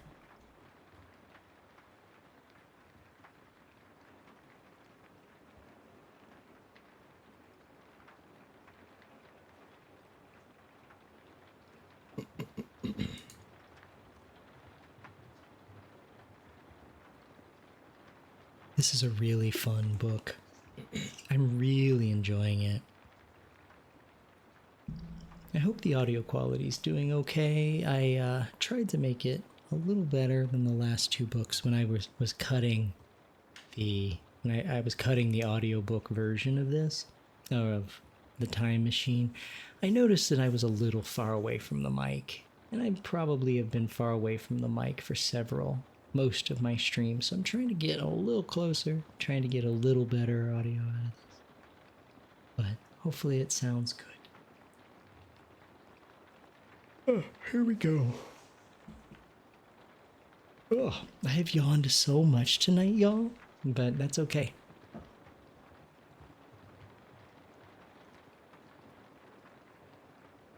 Chapter 6. Pig and Pepper. For a minute or two, she stood looking at the house and wondering what to do next, when suddenly a footman in livery came running out of the wood. She considered him to be a footman because he was in livery. Otherwise, judging by his face only, she would have called him a fish, and rapped loudly at the door with his knuckles. It was opened by another footman in livery with a round face and large eyes like a frog, and both footmen, Alice noticed, had powdered hair that curled all over their heads. She felt very curious to know what it was all about, and crept a little way out of the wood to listen. The fish footman began by producing from under his arm a great letter, nearly as large as himself, and this he handed over to the other, saying in a solemn tone, "For the Duchess, an invitation from the Queen to play croquet." The frog footman repeated in the same solemn tone, only changing the order of the words a little. "From the Queen, an invitation for the Duchess to play croquet." Then they both bowed low, and their curls got entangled together. Alice laughed so much at this that she had to run back into the wood for fear of their hearing her, and when she next peeped out, the fish footman was gone, and the other was sitting on the ground near the door, staring stupidly up at the sky. Alice went timidly up to the door and knocked. "There's no sort of use in knocking," said the footman, "and that for two reasons. First, because I'm on the same side of the door as you are, and secondly, because they're making such a noise inside, no one could possibly hear you." And certainly there was a most extraordinary noise going on within, a constant howling and sneezing, and every now and then a great crash, as if a dish or kettle had been broken to pieces. "Please then," said Alice, "how am I to get in?" "There might be some sense in your knocking," the footman went on. "There might be some sense in your knocking," the footman went on without attending to her. "If we had the door between us, for instance, if you were inside, you might knock, and I could let you out, you know." He was looking up into the sky all the time he was speaking, and this Alice thought decidedly uncivil. But perhaps he can't help it, she said to herself. His eyes are so very nearly at the top of his head, but at any rate he might answer questions. "How am I to get in?" she repeated aloud. "I shall sit here," the footman remarked, "till tomorrow." At this moment the door of the house opened and a large plate came skimming out, straight at the footman's head. It just grazed his nose and broke to pieces against one of the trees behind him. "Or next day, maybe," the footman continued in the same tone, exactly as if nothing had happened. "How am I to get in?" asked Alice again in a louder tone. Are you to get in at all? Said the footman. That is the first question, you know. It was, no doubt, only Alice did not like to be told so. It's really dreadful, she muttered to herself, the way all the creatures argue. It's enough to drive one crazy. The footman seemed to think this a good opportunity for repeating his remark, with variations. I shall sit here, he said, on and off for days and days. But what am I to do? Asked Alice. Anything you like, said the footman, and begun whistling. Oh, there's no use in talking to him, said Alice desperately. He's perfectly idiotic. And she opened the door and went in. The door led right into a large kitchen, which was full of smoke from one end to the other. The Duchess was sitting on a three-legged stool in the middle, nursing a baby. The cook was leaning over the fire, stirring a large cauldron, which seemed to be full of soup. There's certainly too much pepper in that soup, Alice said to herself, as well as she could for sneezing. There was certainly too much of it in the air. Even the Duchess sneezed occasionally, and as for the baby, it was sneezing and howling alternately without a moment's pause. The only things in the kitchen that did not sneeze were the cook and a large cat which was sitting on the hearth and grinning from ear to ear. Please, would you tell me, said Alice, a little timidly, for she was not quite sure whether it was good manners for her to speak first, why your cat grins like that? It's a Cheshire cat, said the Duchess. That's why. Pig! She said the last word with such sudden violence that Alice quite jumped, but she saw in another moment that it was addressed to the baby and not to her, so she took courage and went on again. I didn't know that Cheshire cats always grinned. In fact, I didn't know that cats could grin. They all can, said the Duchess, and most of them do. I don't know of any that do, Alice said very politely, feeling quite pleased to have got into conversation. Well, you don't know much, said the Duchess, and that's a fact. Alice did not at all like the tone of this remark, and thought it would be as well to introduce some other subject of conversation. While she was trying to fix on one, the cook took the cauldron of soup off the fire and at once set to work, throwing everything within her reach at the Duchess and the baby.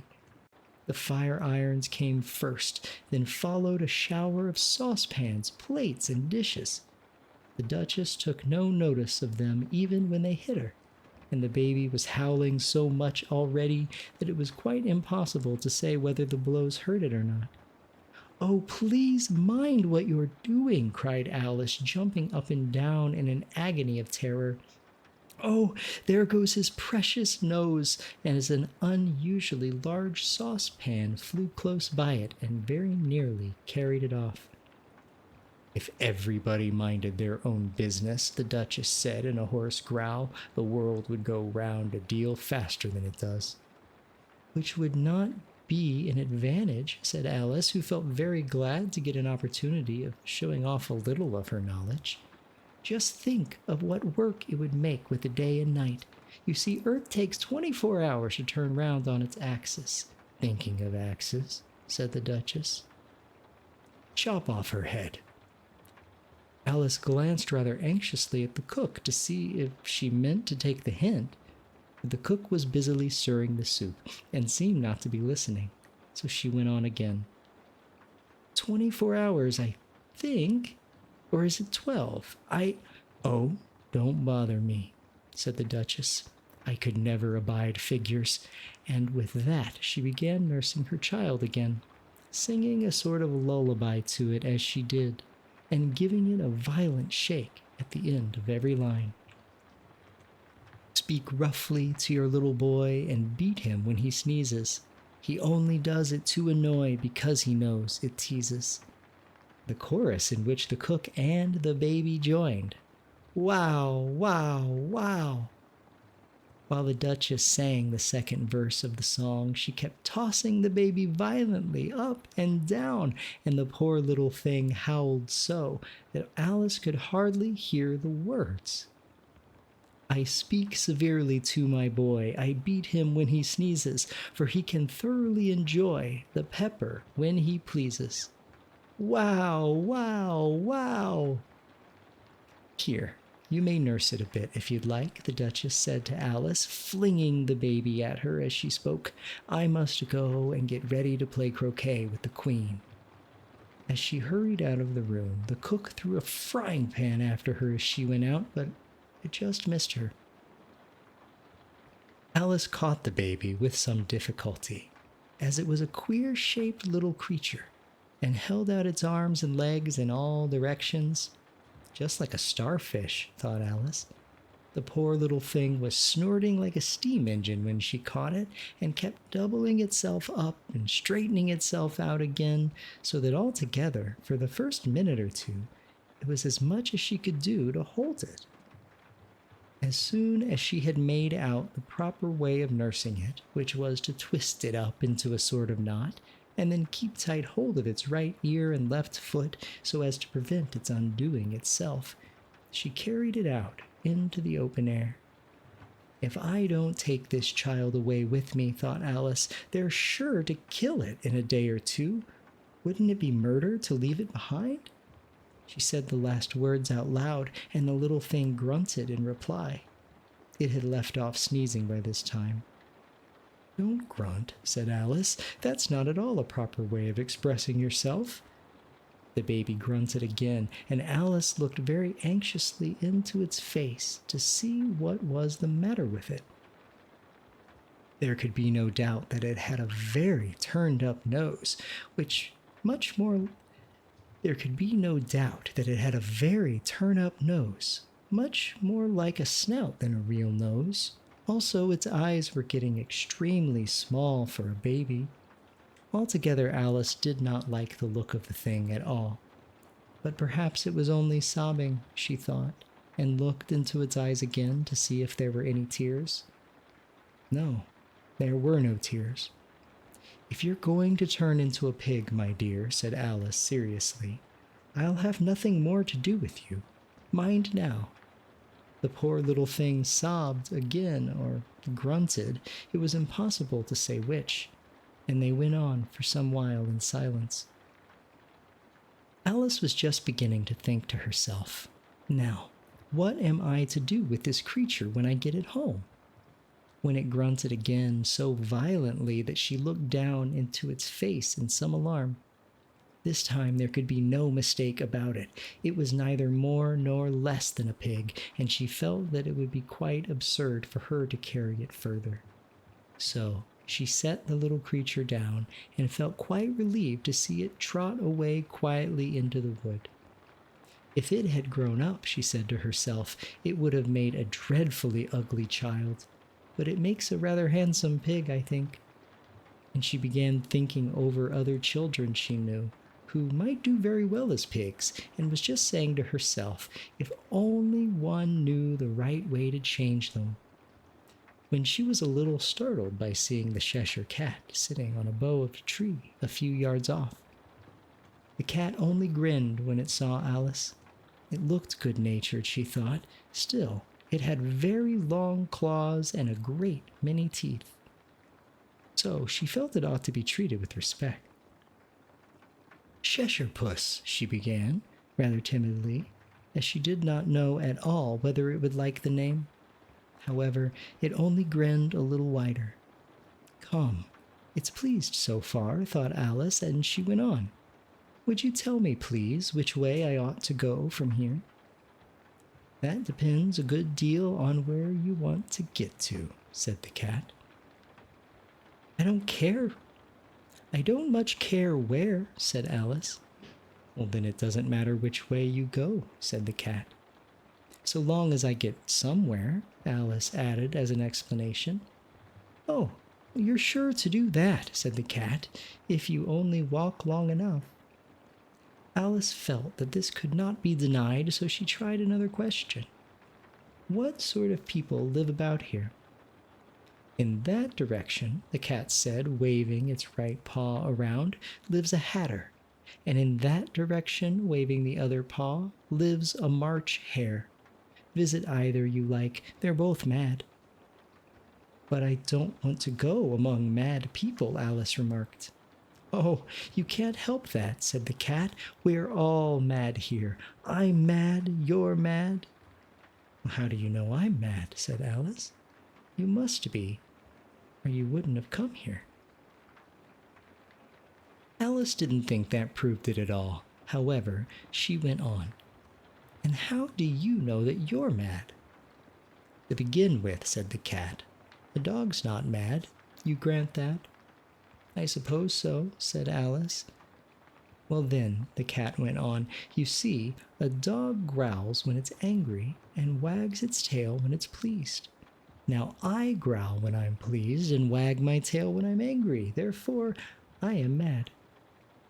I call it purring, not growling, said Alice. Call it what you like, said the cat. Do you play croquet with the queen? Do you play croquet with the queen today? I should like it very much, said Alice. I should like it very much, said Alice, but I haven't been invited yet. You'll see me there, said the cat, and vanished. Alice was not much surprised at this. She was getting so used to queer things happening. While she was looking at the palace, Alice was not much surprised at this. She was getting used to queer things happening. While she was looking at the place where it had been, it suddenly appeared again. By the by, what became of the baby? Said the cat. I'd nearly forgotten to ask.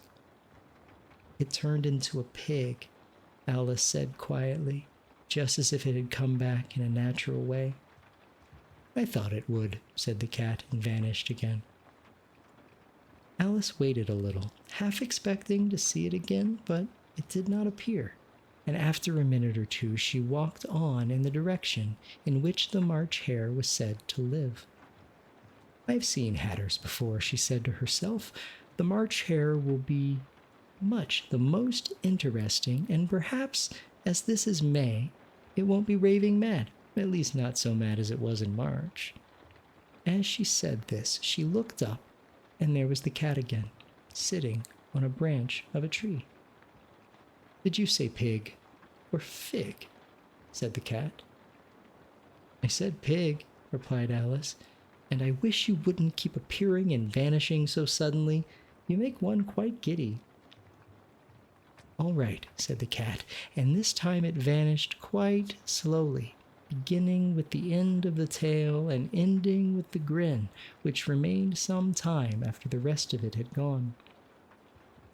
Well, I've often seen a cat without a grin, thought Alice, but a grin without a cat? It's the most curious thing I ever saw in my life. She had not gone much farther before she came in sight of the house of the March hare. She thought it must be the right house, because the chimneys were shaped like ears and the roof was thatched with fur. It was so large a house that she did not like to go nearer till she had nibbled some more of the left-hand bit of mushroom and raised herself to about 2 feet high. Even then she walked up toward it rather timidly, saying to herself, Suppose it should be raving mad after all. I almost wish I'd gone to see the Hatter instead. And that was chapter 6, Pig and Pepper. That was a cute chapter. And the next one is a mad tea party. This is a really famous chapter, right?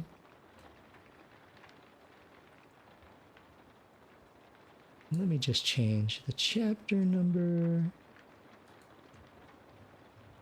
I've been so bad. Oops, I bumped my mic, sorry. I've been so bad at changing the changing the chapter number, which is a little difficult to fix later, but it's fine. It's doable.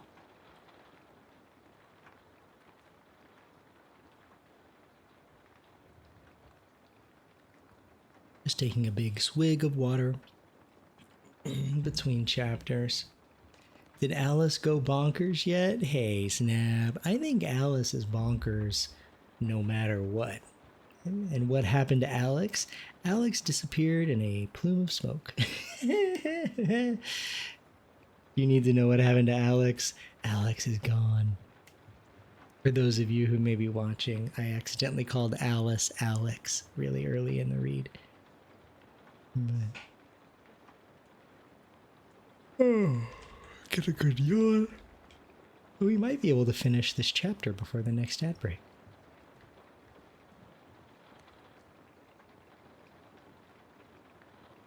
Chapter 7. Chapter 7. A Mad Tea Party. There was a table set out under a tree in front of the house, and the March Hare and the Hatter were having tea at it. A dormouse was sitting between them, fast asleep, and the other two were using it as a cushion, resting their elbows on it and talking over its head. Very uncomfortable for the dormouse, thought Alice. Only, as it's asleep, I suppose it doesn't mind. The table was a large one, but the three were all crowded together at one corner of it.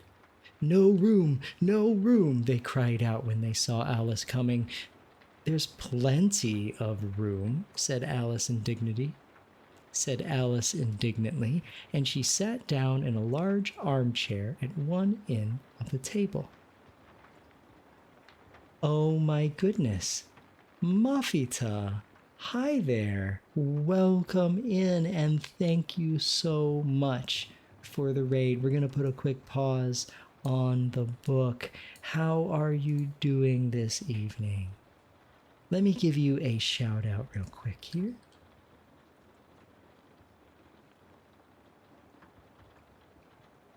I like that name, Mafita. You were also writing and reading. That's wonderful.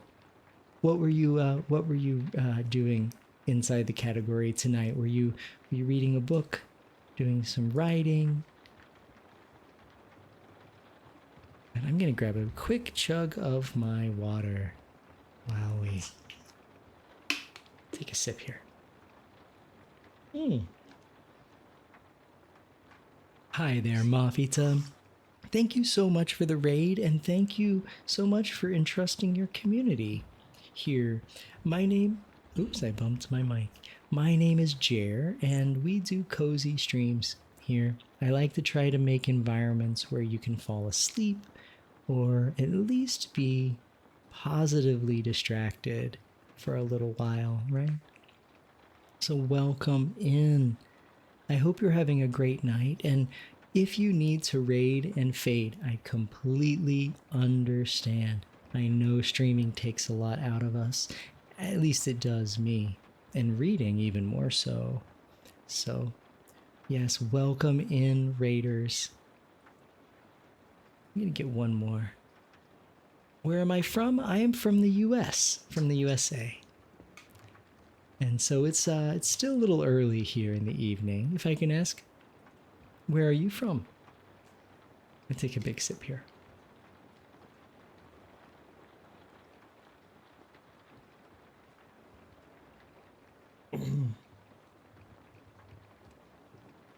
Then we can totally taking a break from the book, so happy to chat.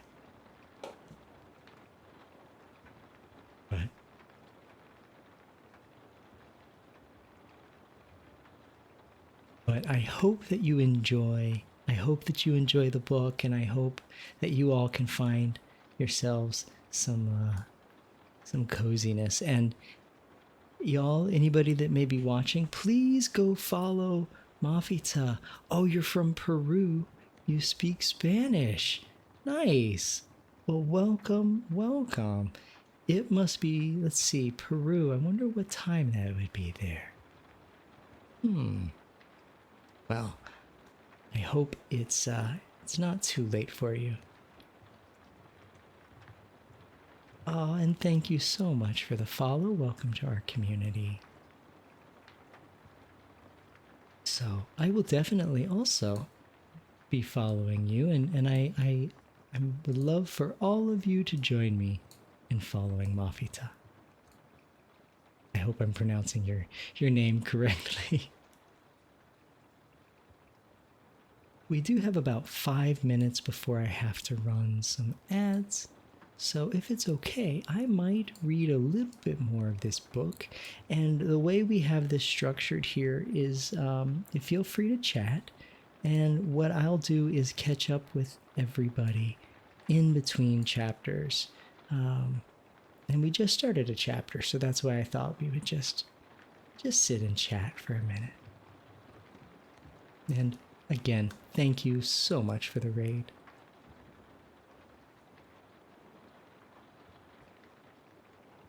Oh, and by the way, we are reading Alice in Wonderland, or Alice's Adventures in Wonderland. We're about halfway through the book, and we are at a chapter called A Mad Tea Party. And this is where we meet the Hare and the Mad Hatter. Gonna be nice. Chapter 7, A Mad Tea Party. There was a table set out under a tree in front of the house, and the March Hare and the Hatter were having tea at it. A dormouse was sitting between them, fast asleep, and the other two were using it as a cushion, resting their elbows on it and talking over its head. Very uncomfortable for the dormouse, thought Alice, only as it's asleep, I suppose it doesn't mind.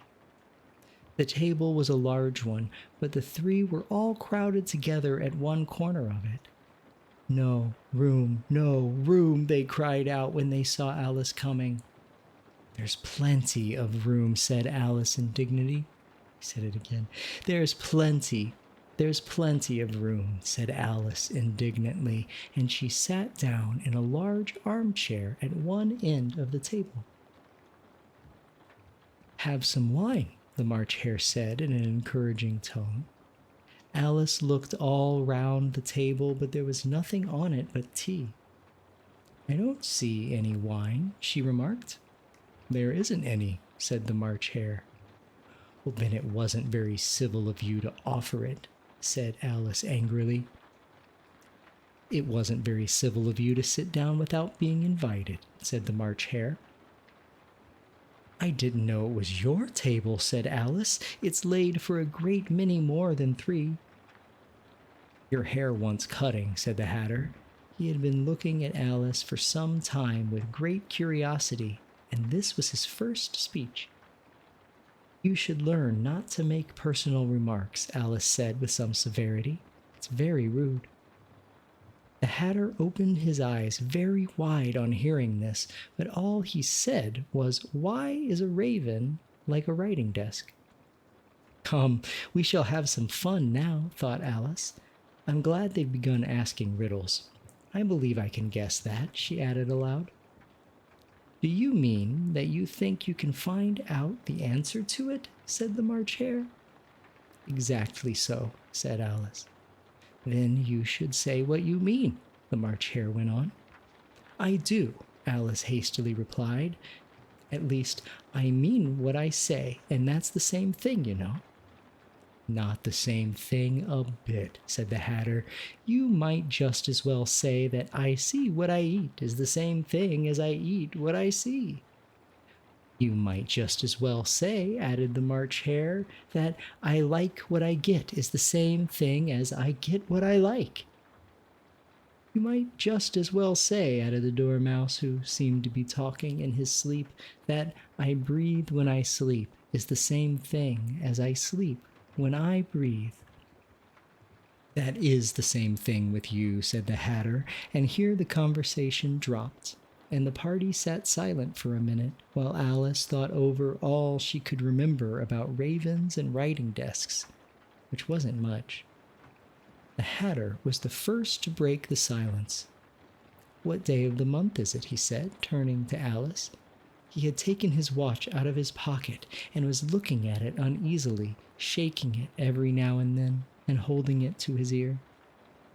Alice considered a little and then said, The 4th.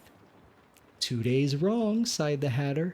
I told you butter wouldn't suit the works, he added, looking angrily at the March Hare. It was the best butter, the March Hare meekly replied. Yes, but some crumbs must have got in as well, the Hatter grumbled. You shouldn't have put it in with the bread knife. The March Hare took the watch and looked at it gloomily. Then he dipped it into his cup of tea and looked at it again, but he could think of nothing better to say than his first remark. It was the best butter, you know. Alice had been looking over his shoulder with some curiosity. What a funny watch, she remarked. It tells the day of the month and doesn't tell what o'clock it is. Why should it? Muttered the Hatter. Does your watch tell you what year it is? Of course not, Alice replied very readily, but that's because it stays the same year for such a long time together. Which is just the case with mine, said the Hatter. Alice felt dreadfully puzzled. The Hatter's remark seemed to have no sort of meaning in it, and yet it was certainly English. I don't quite understand you, she said as politely as she could. Dormouse is asleep again, said the Hatter, and he poured a little hot tea upon its nose. The Dormouse shook its head impatiently and said, without opening its eyes, of course, just what I was going to remark myself. Have you guessed the riddle yet? The Hatter said, turning to Alice again. No, I give it up, Alice replied. What's the answer? I haven't the slightest idea, said the Hatter. Nor I, said the March Hare. Alice sighed wearily. I think you might do something better with the time, she said, than waste it in asking riddles that have no answers. If you knew time as well as I do, said the Hatter, you wouldn't talk about wasting it. It's him. I don't know what you mean, said Alice. Of course you don't, the Hatter said, tossing his head contemptuously. I dare say you never even spoke to time. Perhaps not, Alice cautiously replied, but I know I have to beat time when I learn music. Ah, that accounts for it, said the Hatter. He won't stand beating. Now, if you only kept on good terms with him, he'd do almost anything you liked with the clock. For instance, suppose it were 9 o'clock in the morning, just time to begin lessons. You'd only have to whisper a hint to time, and round goes the clock in a twinkling. 1:30, time for dinner. I only wish it was, the March Hare said to itself in a whisper. That would be grand, certainly, said Alice thoughtfully, but then I shouldn't be hungry for it, you know. Not at first, perhaps, said the Hatter, but you could keep it to 1:30 as long as you like. Is that the way you manage? Alice asked. The Hatter shook his head mournfully. Not I, he replied. We quarreled last March, just before he went mad, you know, pointing his teaspoon at the March Hare. It was the great concert given by the Queen of Hearts, and I had to sing. Twinkle, twinkle, little bat, how I wonder where you're at. You know the song, perhaps. I've heard something like it, said Alice. It goes on, you know, the Hatter continued, in this way. Up above the world you fly, like a tea tray in the sky. Twinkle, twinkle. Here, the Dormouse shook itself and began singing in its sleep. Twinkle, twinkle, twinkle, twinkle. And went on so long that they had to pinch it to make it stop. I am going to pause here for just a minute because we do have ads starting. I snoozed them because I wanted to spend time with you all for a little while before those ads. You like the book and the animation? Thank you. Thank you so much, Mafita. I'm pretty proud of this little of the channel and the art that we've got going on. So thank you. And the book is a lot of fun. It's a lot better of a read than I thought it was going to be. Just really well written. So I'm going to go ahead and put on a Be Right Back screen because I never want you to miss anything. And if you get those ads, I also recommend that you stand up. Don't watch them. Get yourself something to snack on. And I will be right back.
Welcome back from the ads, everybody. I hope they treated you okay.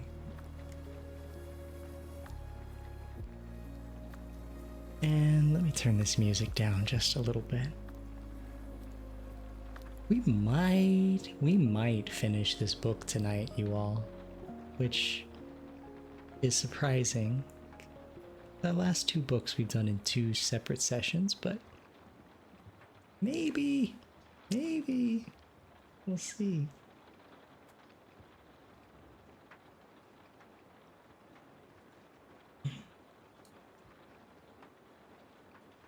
Okay, so I'm going to back up just a little bit. That way I can edit it. I'm making audiobook versions of this afterwards. So. Still on chapter 7, A Mad Tea Party. Here, the dormouse shook itself and began singing in its sleep, "Twinkle, twinkle, twinkle, twinkle." and it went on so long that they had to pinch it to make it stop. Well, I'd hardly finished the first verse, said the Hatter, when the Queen jumped up and bawled out, "He's murdering the time! Off with his head!" "How dreadfully savage!" exclaimed Alice. "And ever since that," the Hatter went on in a mournful tone, "he won't do a thing I ask. It's always 6 o'clock now." A bright idea came into Alice's head. "Is that the reason so many tea things are put out here?" "Yes, that's it," said the Hatter with a sigh. "It's always tea time, and we've no time to wash the things between whiles." "Then you keep moving round, I suppose." "Exactly so," said the Hatter, "as things get used up." "But what happens when you come to the beginning again?" Alice ventured to ask. "Suppose we change the subject," the March Hare interrupted, yawning. "I'm getting tired of this. I vote the young lady tells us a story." "I'm afraid I don't know one," said Alice, rather alarmed at the proposal. "Then the Dormouse shall," they both cried. "Wake up, Dormouse!" and they pinched it on both sides at once. The Dormouse slowly opened his eyes. "I wasn't asleep," he said in a hoarse, feeble voice. "I heard every word you fellows were saying." "Tell us a story," said the March Hare.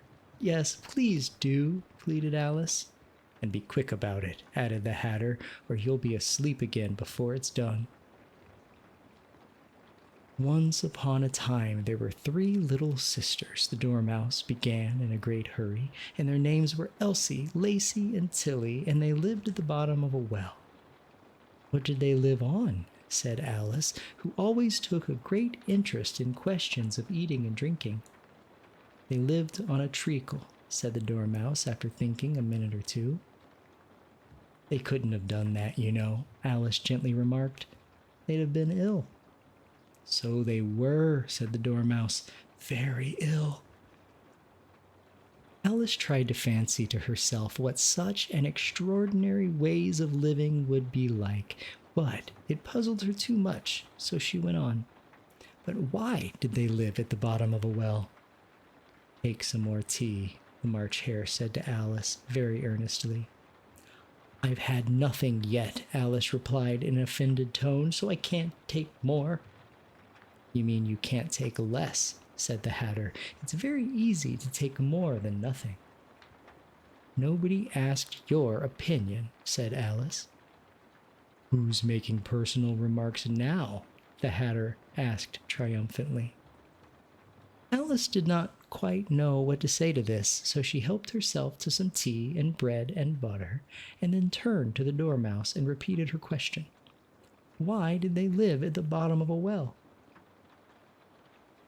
The Dormouse again took a minute or two to think about it, and then said, "It was a treacle well." "There's no such thing," Alice was beginning very angrily, but the Hatter and the March Hare went shh, shh, and the Dormouse sulkily remarked, "If you can't be civil, you'd better finish the story for yourself." "No, please go on," Alice said very humbly. "I won't interrupt again. I dare say there may be one." "One indeed," said the Dormouse indignantly. However, he consented to go on. "And so these 3 little sisters, they were learning to draw, you know." "What did they draw?" said Alice, quite forgetting her promise. "Treacle," said the Dormouse, without considering at all this time. "I want a clean cup," interrupted the Hatter. "Let's all move one place on." He moved on as he spoke, and the Dormouse followed him. The March Hare moved into the Dormouse's place, and Alice rather unwillingly took the place of the March Hare. The Hatter was the only one who got any advantage from the change, and Alice was a good deal worse off than before, as the March Hare had just upset the milk jug into his plate. Alice did not wish to offend the Dormouse again, so she began very cautiously. "But I don't understand. Where did they draw the treacle from?" You can draw water out of a water well, said the Hatter, so I should think you could draw treacle out of a treacle well. Stupid. They were in the well, Alice said to the Dormouse, not choosing to notice this last remark. Of course they were, said the Dormouse. Well, in. Of course they were, said the Dormouse. Well in. This answer so confused poor Alice that she let the Dormouse go on for some time without interrupting. They were learning to draw, the Dormouse went on, yawning and rubbing its eyes, for it was getting very sleepy. And they drew all manner of things. Everything that begins with an M. Why with an M? Said Alice. Why not? Said the March Hare. Alice was silent. The Dormouse had closed its eyes by this time and was going off into a doze, but on being pinched by the Hatter, it woke up again with a little shriek and went on. That begins with an M, such as mousetraps and the moon and memory and muchness. You know, you say these things are much of a muchness. Did you ever see a thing as a drawing of a muchness? Really, now you asked me, said Alice, very much confused. I don't think. Then you shouldn't talk, said the Hatter. This piece of rudeness was more than Alice could bear. She got up in great disgust and walked off. The Dormouse fell asleep instantly, and neither of the others took the least notice of her going, though she looked back once or twice, half hoping that they would call after her. The last time she saw them, they were trying to put the Dormouse into the teapot.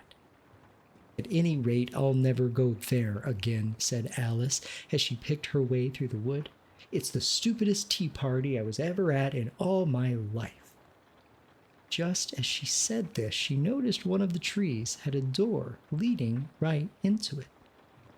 That's very curious, she thought, but everything's been curious today.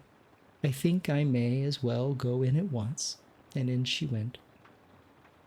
Once more she found herself in the long hall and close to the little glass table. Now, I'll manage better this time, she said to herself, and began by taking the little golden key and unlocking the door that led into the garden. Then she went to work nibbling at the mushroom.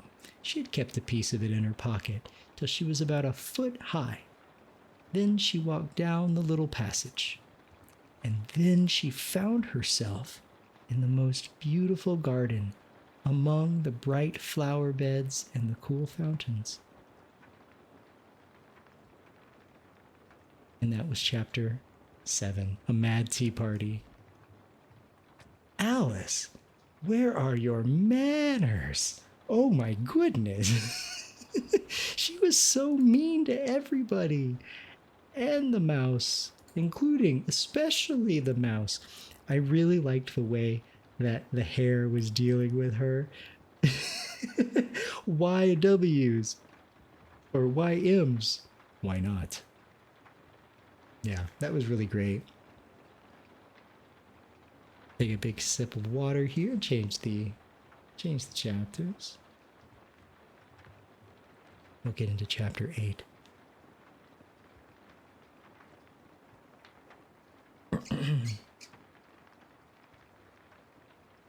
The Queen's Croquet Ground.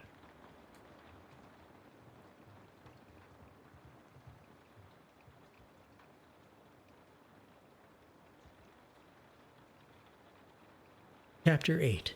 The Queen's Croquet Ground. A large rose tree stood near the entrance. A large rose tree stood near the entrance of the garden. The roses growing on it were white, but there were 3 gardeners at it, busily painting them red. Alice thought this a very curious thing, and she went nearer to watch them, and just as she came up to them, she heard one of them say, "Look out now, 5. Look out." I'm going to start the whole chapter again. I'm so sorry. I'm going to have to edit so much of that, and it was just a paragraph. Let me start over.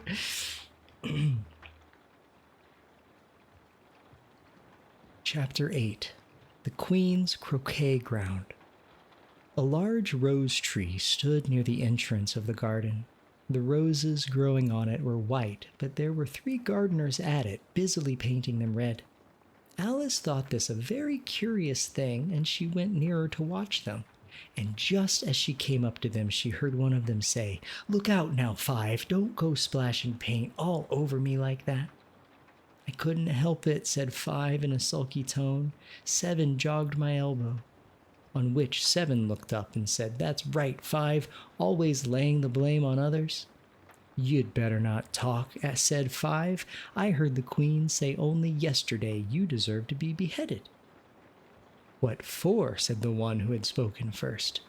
"That's none of your business, too," said Seven. "Yes, it is his business," said Five, "and I'll tell him. It was for bringing the cooked tulip roots instead of onions." Seven flung down his brush and had just begun. Well, of all the unjust things, when his eye chanced to fall upon Alice as she stood watching them, and he checked himself suddenly. The others looked round also, and all of them bowed low.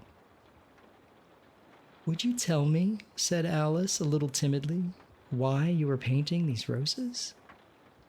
Five and Seven said nothing, but looked at Two. Two began in a low voice. "Why, the fact is, you see, miss, this here ought to have been a red rose tree, and we put a white one in by mistake, and if the Queen was to find it out, we should all have our heads cut off, you know. So you see, miss, we're doing our best afore she comes to." At this moment, Five, who had been anxiously looking across the garden, called out, "The Queen! The Queen!" and 3 gardeners instantly threw themselves flat upon their faces. There was a sound of many footsteps, and Alice looked round, eager to see the Queen. First came 10 soldiers carrying clubs. These were all shaped like the 3 gardeners, oblong and flat, with their hands and feet at the corners. Next, the 10 courtiers. These were ornamented all over with diamonds, and walked 2 and 2 as the soldiers did. After these came the royal children. There were 10 of them, and the little dears came jumping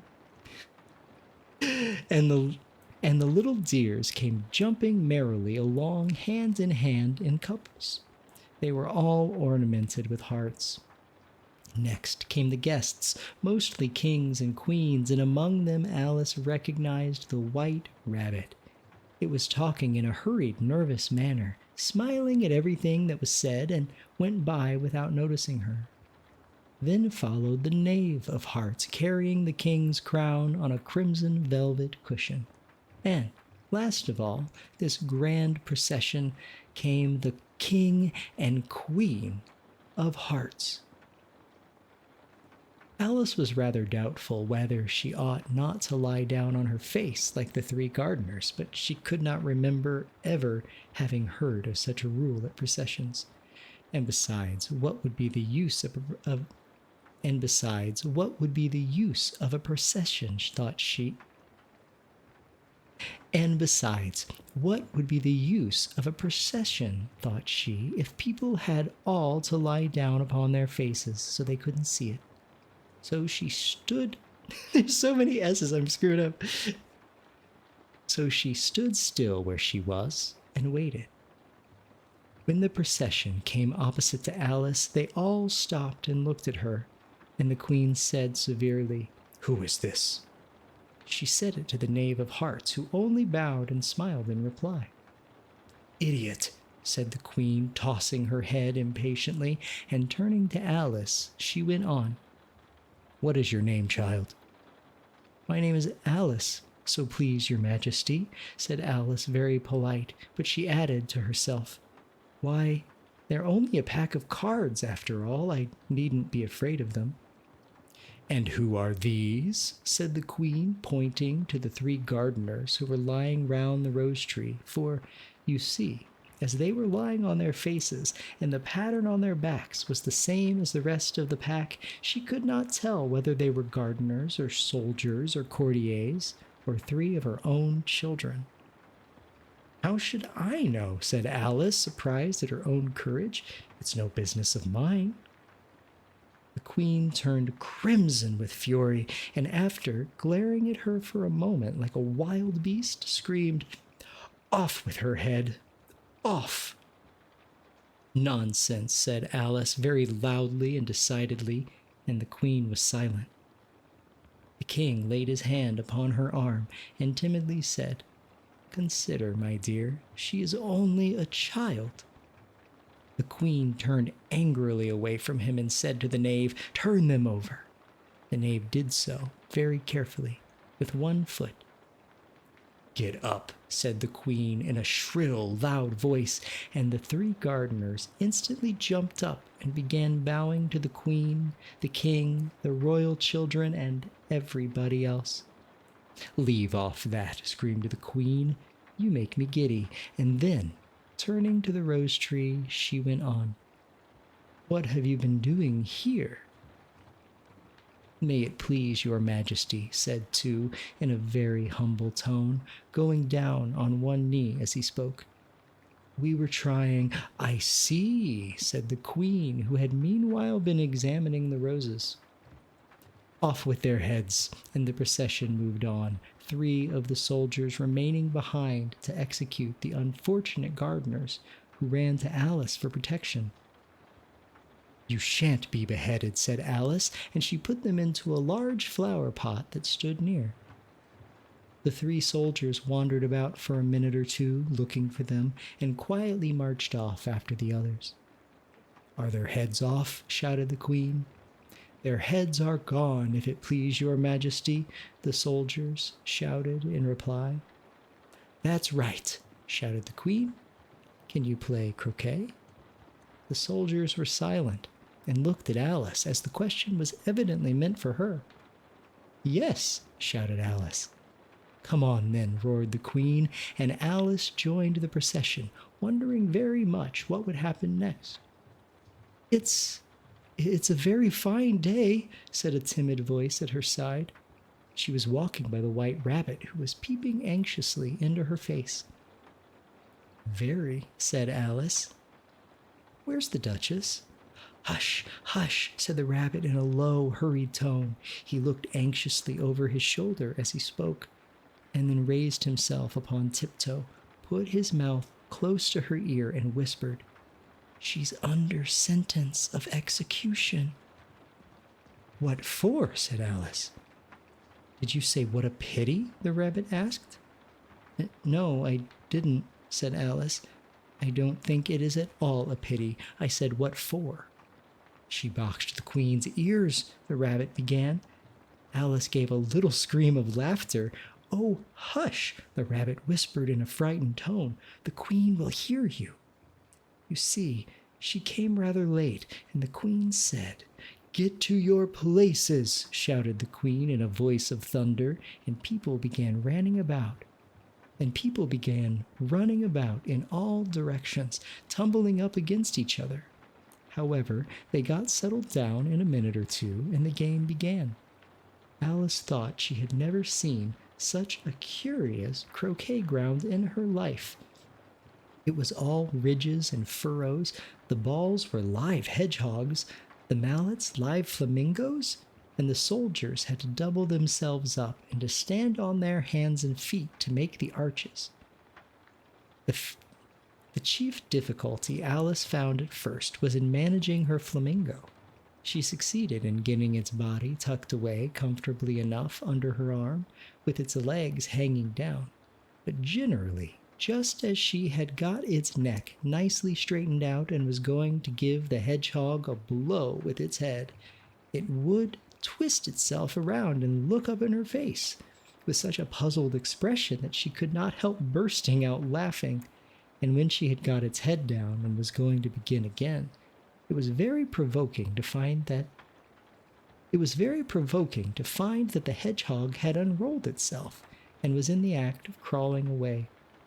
Besides all this, there was generally a ridge or furrow in the way wherever she wanted to send the hedgehog to, And as the doubled up soldiers were always getting up and walking off to other parts of the ground, Alice soon came to the conclusion that it was a very difficult game indeed.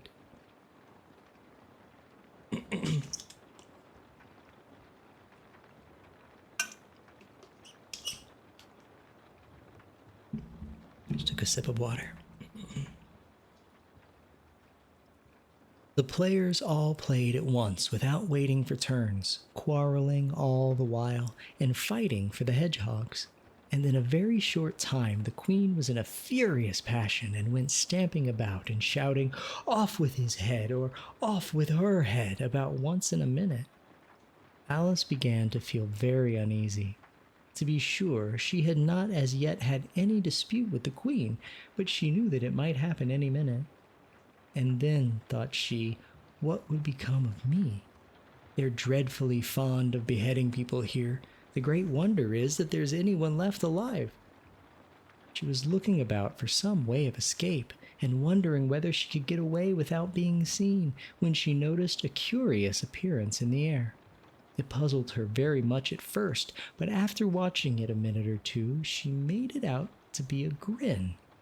And she said to herself, "It's the Cheshire Cat. Now I shall have somebody to talk to." "How are you getting on?" said the cat, as soon as there was a mouth enough for it to speak with. Alice waited until the eyes appeared and then nodded. There's no use speaking to it, she thought, until its ears have come, or at least one of them. In another minute the whole head appeared, and then Alice put down her flamingo and began the account of the game, feeling very glad she had someone to listen to her. The cat seemed to think that there was enough of it now in sight, and no more of it appeared. "I don't think they play at all fairly," Alice began in a rather complaining tone, "and they all quarrel so dreadfully one can't hear oneself speak, and they don't seem to have any rules in particular. At least, if there are, nobody attends to them, and you've no idea how confusing it is, all the things being alive. For instance, there's the arch I've got to go through, walking about at the other end of the ground, and I should have croqueted the queen's hedgehog just now, only it ran away when it saw mine coming." "How do you like the queen?" said the cat in a low voice. "Not at all," said Alice. "She's so extremely." Just then she noticed that the queen was close behind her listening, so she went on, "Likely to win that it's hardly worth while finishing the game." The queen smiled and passed on. "Who are you talking to?" said the king, going up to Alice and looking at the cat's head with great curiosity. "It's a friend of mine, a Cheshire Cat," said Alice. "Allow me to introduce it." "I don't like the look of it at all," said the king. "However, it may kiss my hand if it likes." "I'd rather not," the cat remarked. "Don't be impertinent," said the king, "and don't look at me like that." He got behind Alice as he spoke. "A cat may look at a king," said Alice. "I've read that in some book, but I don't remember where." "Well, it must be removed," said the king very decidedly, and he called the queen, who was passing at the moment. "My dear, I wish you would have this cat removed." The queen had only one way of settling all difficulties, great or small. "Off with his head," she said, without even looking around. "I'll fetch the executioner myself," the king said eagerly, and he hurried off. Alice thought she might as well go back and see how the game was going on, as she heard the queen's voice in the distance, screaming with passion. She had already heard her sentence 3 of the players to be executed for having missed their turns, and she did not like the look of things at all, as the game was in such confusion that she never knew whether it was her turn or not. So she went in search of her hedgehog. The hedgehog was engaged in a fight with another hedgehog, which seemed to Alice an excellent opportunity for croqueting one of them with the other. The only difficulty was that her flamingo was gone across to the other side of the garden, where Alice could see it trying in a helpless sort of way to fly up a tree. By the time she had caught the flamingo and brought it back, the fight was over, and both the hedgehogs were out of sight. But it doesn't matter much, thought Alice, as all the arches are gone from this side of the ground. So she tucked it away under her arm that it might not escape again, and went back for a little more conversation with her friend. When she got back to the Cheshire Cat, she was surprised to find quite a large crowd collected round it. There was a dispute going on between the executioner, the king, and the queen, who were all talking at once, while all the rest were quite silent and looked very uncomfortable. The moment Alice appeared, she was appealed to by all three to settle the question, and they repeated their arguments to her, though as they all spoke at once, she found it very hard indeed to make out exactly what they said. The executioner's argument was that you couldn't cut off a head unless there was a body to cut it from, that he had never had to do such a thing before, and he wasn't going to begin at this time of his life. The king's argument was that anything that had a head could be beheaded, and that you weren't to talk nonsense. The queen's argument was that if something wasn't done about it in less than no time, she'd have everybody executed all round. It was this last remark that had made the whole party look so grave and anxious. Alice could think of nothing else to say but, "It belongs to the Duchess. You'd better ask her about it." "She's in prison," the queen said to the executioner. "Fetch her here," and the executioner went off like an arrow. The cat's head began fading away the moment he was gone, and by the time he had come back with the Duchess, it had entirely disappeared. So the king and the executioner ran wildly up and down looking for it, while the rest of the party went back to the game. That was Chapter 8, The Queen's Croquet Ground.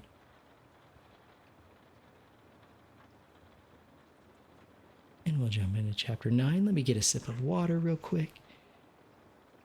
Oh. Excuse me for the yawn.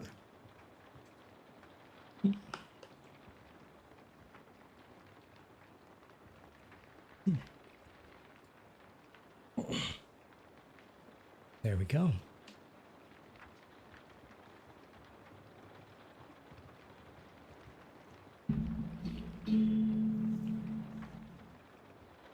I just hit my mic stand. I keep doing that. Sorry, y'all.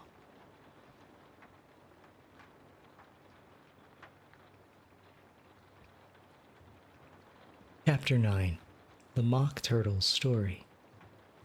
"You can't think how glad I am to see you again, you dear old thing," said the Duchess, as she tucked her arm affectionately into Alice's, and they walked off together. Alice was very glad to find her in such a pleasant temper, and thought to herself that perhaps it was only the pepper that had made her so savage when they met in the kitchen. "When I'm a duchess," she said to herself, not in a very hopeful tone though, "I won't have any pepper in my kitchen at all. Soup does very well without. Maybe it's always pepper that makes people hot-tempered." She went on, very much pleased at having found out a new kind of rule. "And vinegar that makes them sour, and chamomile that makes them bitter, and barley sugar and such things that make children sweet-tempered. I only wish people knew that. Then they wouldn't be so stingy about it, you know." She had quite forgotten the Duchess by this time, and was a little startled when she heard her voice close to her ear. "You're thinking about something, my dear, and that makes you forget to talk. I can't tell you just now what the moral of that is, but I shall remember it in a bit." "Well, perhaps it hasn't one," Alice ventured to remark. "Tut, tut, child," said the Duchess. "Everything's got a moral if only you can find it." And she squeezed herself up closer to Alice's side as she spoke. Alice did not much like keeping so close to her. First, because the Duchess was very ugly, and secondly, because she was exactly the right height to rest her chin upon Alice's shoulder, and it was an uncomfortably sharp chin. However, she did not like to be rude, so she bore it as well as she could. "The game's going on rather better now," she said, by way of keeping up the conversation a little. "'Tis so," said the Duchess, "and the moral of that is, oh, 'tis love that makes the world go round." "Somebody said," Alice whispered, "that it's done by everybody minding their own business." "Ah, well, it means much the same thing," said the Duchess, digging her sharp little chin into Alice's shoulder as she added, "and the moral of that is, take care of the sense, and the sounds will take care of themselves." How fond she is of finding such morals in things, Alice thought to herself. "I dare say you're wondering why I don't put my arm round your waist," the Duchess said after a pause. "The reason is that I'm doubtful about the temper of your flamingo. Shall I try the experiment?" "He might bite," Alice cautiously replied, not feeling at all anxious to have the experiment tried. "Very true," said the Duchess. "Flamingos and mustard both bite, and the moral of that is, birds of a feather flock together." "Only mustard isn't a bird," Alice remarked. "Right, as usual," said the Duchess. "What a clear way you have of putting things." "It's a mineral, I think," said Alice. "Of course it is," said the Duchess, who seemed ready to agree to everything that Alice said. "There's a large mustard mine near here, and the moral of that is, the more there is of mine, the less there is of yours." "Oh, I know," exclaimed Alice, who had not attended to this last remark. "It's a vegetable. It doesn't look like one, but it is." "I quite agree with you," said the Duchess, "and the moral of that is, be what you would seem to be. Or if you'd like to put it more simply, never imagine yourself not to be otherwise than what it might appear to others that what you were or might have been was not otherwise than what you had been would have appeared to them to be otherwise." "I think I should understand that better," said Alice very politely, "if I had written it down, but I can't quite follow it as you say it." "There's nothing to what I could say if I chose," the Duchess replied in a pleased tone. "Pray don't trouble yourself to say it any longer than that," said Alice. "Oh, don't talk about trouble," said the Duchess. "I make you a present of everything I said as yet." "Cheap sort of present," thought Alice. "I'm glad they don't give birthday presents like that." But she did not venture to say it out loud. "Thinking again?" the Duchess asked, with another dig of her sharp little chin. "I've a right to think," said Alice sharply, for she was beginning to feel a little worried. "Just about as much right," said the Duchess, "as pigs have to fly, and the—" But here, to Alice's great surprise, the Duchess's voice died away, even in the middle of her favorite word, moral, and the arm that was linked into hers began to tremble. Alice looked up, and there stood the Queen in front of them, with her arms folded, frowning like a thunderstorm. "A fine day, Your Majesty," the Duchess began in a low, weak voice. "Now, I give you fair warning," shouted the Queen, stamping on the ground as she spoke. "Either you or your head must be off, and in about half no time. Take your choice. Either you or your head must be off, and that in about half no time. Take your choice."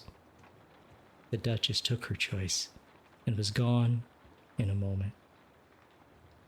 "Let's go on with the game," the Queen said to Alice, and Alice was much too frightened to say a word, but slowly followed her back to the croquet ground. The other guests had taken advantage of the Queen's absence and were resting in the shade. However, the moment they saw her, they hurried back to the game, the Queen merely remarking that a moment's delay would cost them their lives. All the time they were playing, the Queen never left off quarreling with the other players and shouting, "Off with his head," or "Off with her head." Those whom she sentenced were taken into custody by the soldiers, who, of course, had to leave off being archers to do this, so that by the end of half an hour or so, there were no arches left, and all the players except the king, queen, and Alice were in custody and under sentence of execution. Then the queen left off quite out of breath and said to Alice, "Have you seen the mock turtle yet?" "No," said Alice. "I don't even know what a mock turtle is." "It's the thing mock turtle soup is made from," said the queen. "Well, I've never seen one. I never saw one or heard of one," said Alice. "Come on then," said the queen, "and he shall tell you his story." As they walked off together, Alice heard the king say in a low voice to the company generally, "You are all pardoned." "Come, that's a good thing," she said to herself, for she had felt quite unhappy at the number of executions the queen had ordered. They very soon came upon a griffin lying fast asleep in the sun. If you don't know what a griffin is, look at the pictures.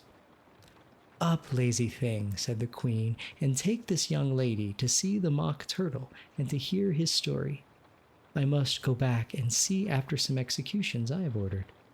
Then she walked off, leaving Alice alone with the griffin.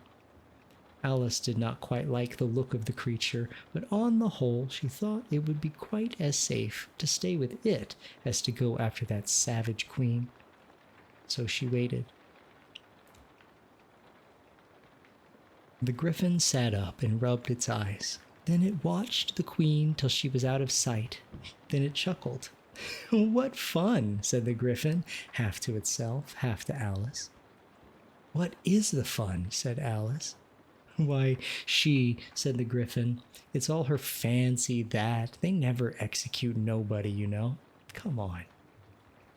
"Everybody says 'come on' here," thought Alice, and she went slowly after it. "I never was so ordered about in all my life, ever." They had not gone far before they saw the mock turtle in the distance, sitting sad and lonely on a little ledge of rock, and as they came nearer, Alice could hear him sighing as if his heart would break. She pitied him deeply. "What is his sorrow?" asked the griffin.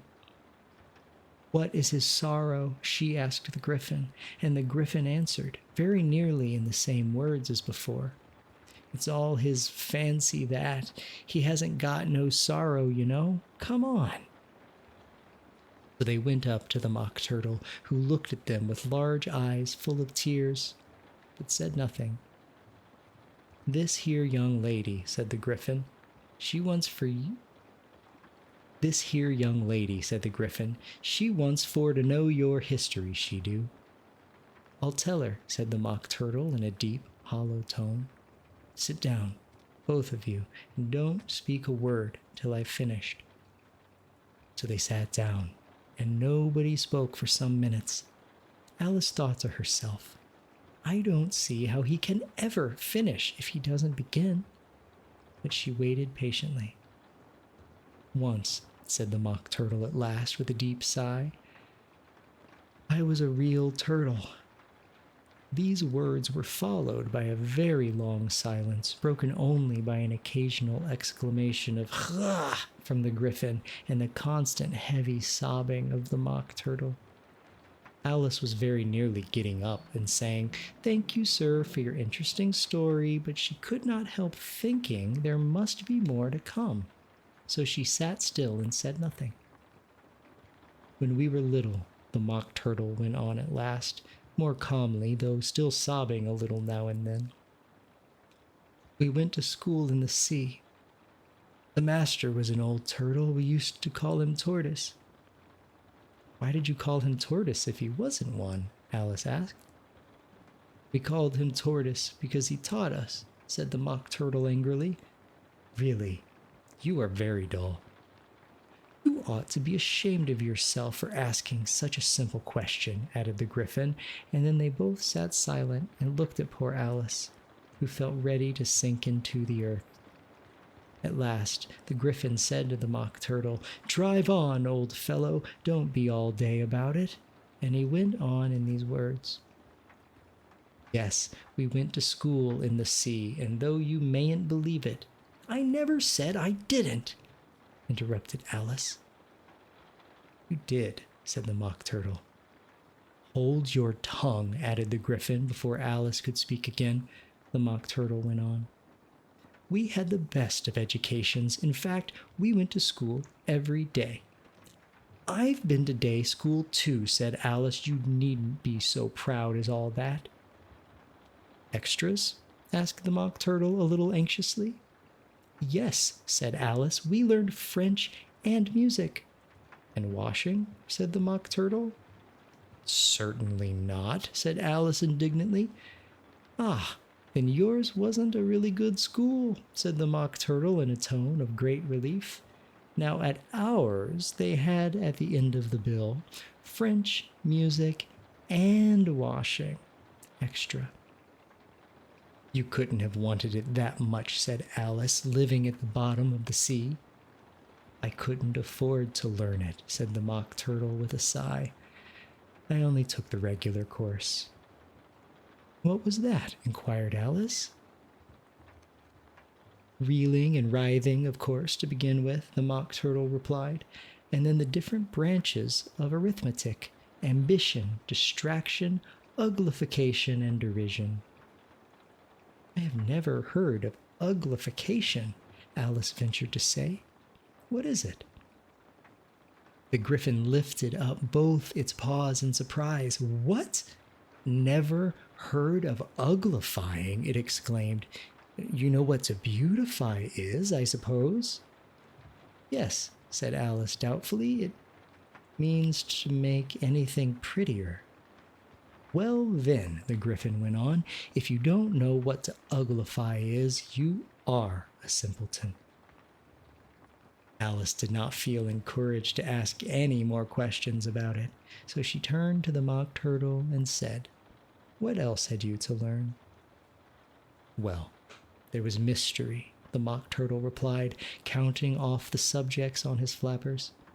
"Mystery, ancient and modern, with seaography. Then drawling master was an old conger eel that used to come once a week. He taught us drawling, stretching, and fainting in coils." "What was that like?" said Alice. "Well, I can't show it you myself," the Mock Turtle said. "I'm too stiff." And the Griffin never learnt it. "Hadn't time," said the Griffin. "I went to the classics master, though. He was an old crab, he was." "I never went to him," the Mock Turtle said with a sigh. "He taught laughing and grief, they used to say." "So he did. So he did," said the Griffin, sighing in his turn, and both creatures hid their faces in their paws. "And how many hours a day did you do lessons?" said Alice, in a hurry to change the subject. 10 hours the first day," said the Mock Turtle, 9 the next, and so on. "What a curious plan!" exclaimed Alice. "That's the reason they're called lessons," the Griffin remarked, "because they lessen from day to day." This was quite a new idea to Alice, and she thought it over a little before she made her next remark. "Then the 11th day must have been a holiday?" "Of course it was," said the Mock Turtle. "And how did you manage on the 12th?" Alice went on eagerly. "That is enough about lessons," the Griffin interrupted in a very decided tone. "Tell her something about the games now." And that was chapter 9. "Hey, Barry, how are you doing tonight, my friend?" Singing, giving you big hugs. I hope you're having a great night. "Oh, you're my good night stream." Aw, thank you so much. I'll be here for a while, so please feel free to lurk and enjoy the sleeps. It's really great to have you here. And for any of those of you who might be watching, who might be new, just know that falling asleep in this stream is the biggest compliment you can possibly give me. So, we have just a little bit more of the book. We're going to finish it tonight at this rate. So, we do have ads starting in about 10 seconds, so that's why the music is coming up. And if you get these ads, just don't watch them. Stand up, get yourself some water, or a nice warm bevvy, and I will be right back.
Welcome back from the ads, everybody.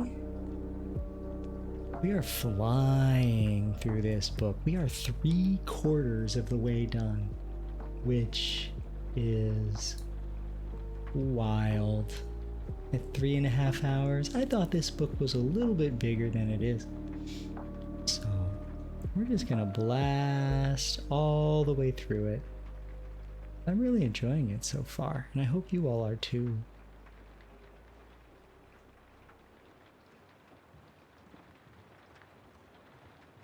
Let me just make sure all of my stuff is in the right place and we're ready to roll.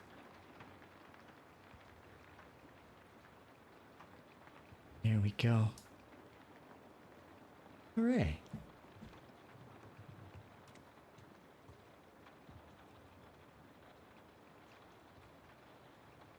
Chapter 10. The Lobster Quadrille. Quadrille? That may be a word I need to Google because I think it's in there a little bit more. Let me see if that's even a word. 1 sec. Quadrille, which I need to change the chapter. What is quadrille?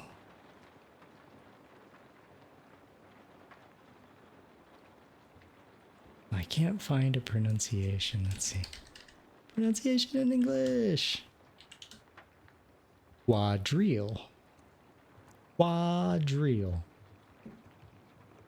Alumba boom boom boom.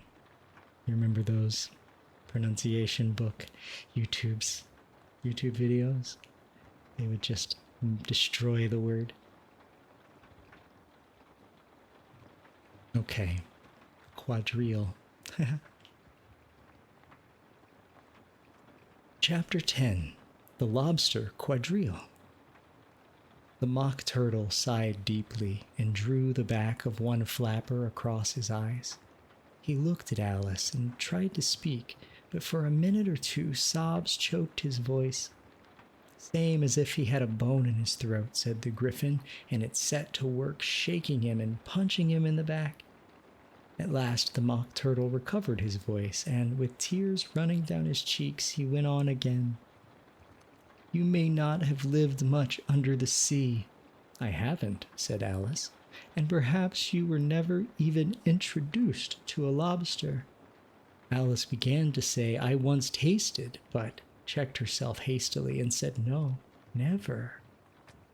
So you can have no idea what a delightful thing a lobster quadrille is. No, indeed, said Alice. What sort of dance is it? Why, said the Griffin, you must first form into a line along the seashore. 2 lines, cried the Mock Turtle. Seals, turtles, salmon, and so on. Then, when you've cleared all the jellyfish out of the way, and that generally takes some time, interrupted the Griffin, you advance twice. Each with a lobster as a partner, cried the Griffin. Of course, the Mock Turtle said, advance twice, set to partners. Change lobsters and retire in the same order, continued the Griffin. Then, you know, the Mock Turtle went on, you throw the lobsters, shouted the Griffin with a bound into the air, as far out to sea as you can. You swim after them, screamed the Griffin. Turn a somersault in the sea, cried the Mock Turtle, capering wildly about. Change lobsters again, yelled the Griffin at the top of his voice.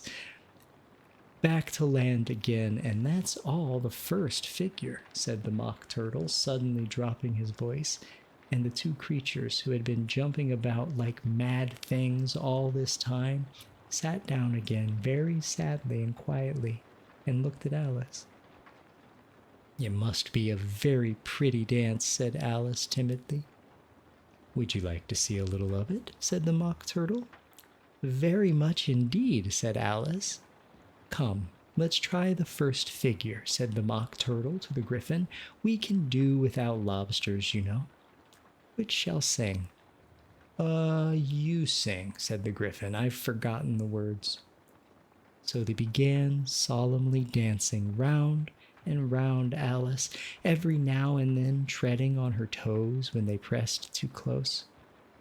Every now and then treading on her toes when they passed too close, and waving their forepaws to mark the time, while the mock turtle sang this very slowly and sadly. "Will you walk a little faster?" said a whiting to a snail. "There's a porpoise close behind us, and he's treading on my tail. See how eagerly the lobsters and the turtles all advance. They are waiting on the shingle. Will you come and join the dance? Will you, won't you, will you, won't you, will you join the dance? Will you, won't you, will you, won't you join the dance?" You can really have no notion how delightful it will be when they take us up and throw us with the lobsters out to sea. But the snail replied, too far, and gave a look askance. Said he thanked the whiting kindly, but he would not join the dance. Would not, could not, would not, could not, would not join the dance. Would not, could not, would not, could not join the dance. "What matters it how far we go?" his scaly friend replied. "There is another shore, you know, upon the other side. The further off from England, the nearer is to France. Then turn not pale, beloved snail, but come and join the dance. Will you, won't you, will you, won't you, will you join the dance? Will you, won't you, will you, won't you join the dance?" "Thank you. It's a very interesting dance to watch," said Alice, feeling very glad that it was over at last. "And I do so like that curious song about the whiting." "Oh, as to the whiting," said the mock turtle, "You've seen them, of course." "Yes," said Alice, "I've often seen them at She checked herself hastily. "I don't know where Den may be," said the mock turtle, "but if you've seen them so often, of course you know what they're like." "I believe so," Alice replied thoughtfully. "They have their tails in their mouths, and they're all over crumbs." "Oh, you're wrong about the crumbs," said the mock turtle. "Crumbs would all wash off in the sea, but they have their tails in their mouths, and the reason is—" Here the mock turtle yawned and shut his eyes. "Tell her about the reason and all that," he said to the griffin. "The reason is," said the griffin, "that they would go with the lobsters to the dance, so they got thrown out to sea, so they had to fall a long way, so they got their tails fast in their mouths so they couldn't get them out again. That's all." "Thank you," said Alice. "It's very interesting. I never knew so much about a whiting before." "I can tell you more than that if you'd like," said the griffin. "Do you know why it's called a whiting?" "I never thought about it," said Alice. "Why?" "It does the boots and shoes," the griffin replied very solemnly. Alice was thoroughly puzzled. "Does the boots and shoes?" she repeated in a wondering tone. "Why, what are your shoes done with?" said the griffin. "I mean, what makes them so shiny?" Alice looked down at them and considered a little before she gave her answer. "They're done with blacking, I believe." "Boots and shoes under the sea," the griffin went on in a deep voice, "are done with a whiting. Now you know." "And what are they made of?" Alice asked in a tone of great curiosity. "Soles and eels, of course," the griffin replied rather impatiently. "Any shrimp could have told you that." "If I'd been the whiting," said Alice, whose thoughts were still running on the song, "I'd have said to the porpoise, 'Keep back, please, we don't want you with us.'" They were obliged to have him with them, the mock turtle said. No wise fish would go anywhere without a porpoise. "Wouldn't it really?" said Alice in a tone of great surprise. "Of course not," said the mock turtle. "Why, if a fish came to me and told me he was going on a journey, I should say, With what purpose? Don't you mean purpose, said Alice. I mean what I say, the Mock Turtle replied in an offended tone, and the Griffin added, Come, let's hear some of your adventures. I could tell you my adventures beginning from this morning, said Alice a little timidly, but it's no use going back to yesterday, because I was a different person then. Explain all that, said the Mock Turtle. No, the adventures first, said the Griffin in an impatient tone. Explanations take such dreadful time. So Alice began telling them her adventures from the time when she first saw the white rabbit. She was a little nervous about it just at first. The two creatures got so close to her, one on each side, and opened their eyes and mouths so very wide, but she gained courage as she went on. Her listeners were perfectly quiet till she got to the part about her repeating, You are old, Father William, to the caterpillar, and the words all coming different, and then the Mock Turtle drew a long breath and said, That is very curious. It's all about as curious as it can be, said the Griffin. It all came different, the Mock Turtle repeated thoughtfully. I should like to hear her try and repeat something now. Tell her to begin. He looked at the Griffin as if he thought it had some kind of authority over Alice. Stand up and repeat, "'Tis the voice of the sluggard," said the Griffin. How the creatures order one about and make one repeat lessons, thought Alice. I might as well be at school at once. However, she got up and began to repeat it, but her head was so full of the lobster quadrille that she hardly knew what she was saying, and the words came very queer indeed. Take a sip of my water here.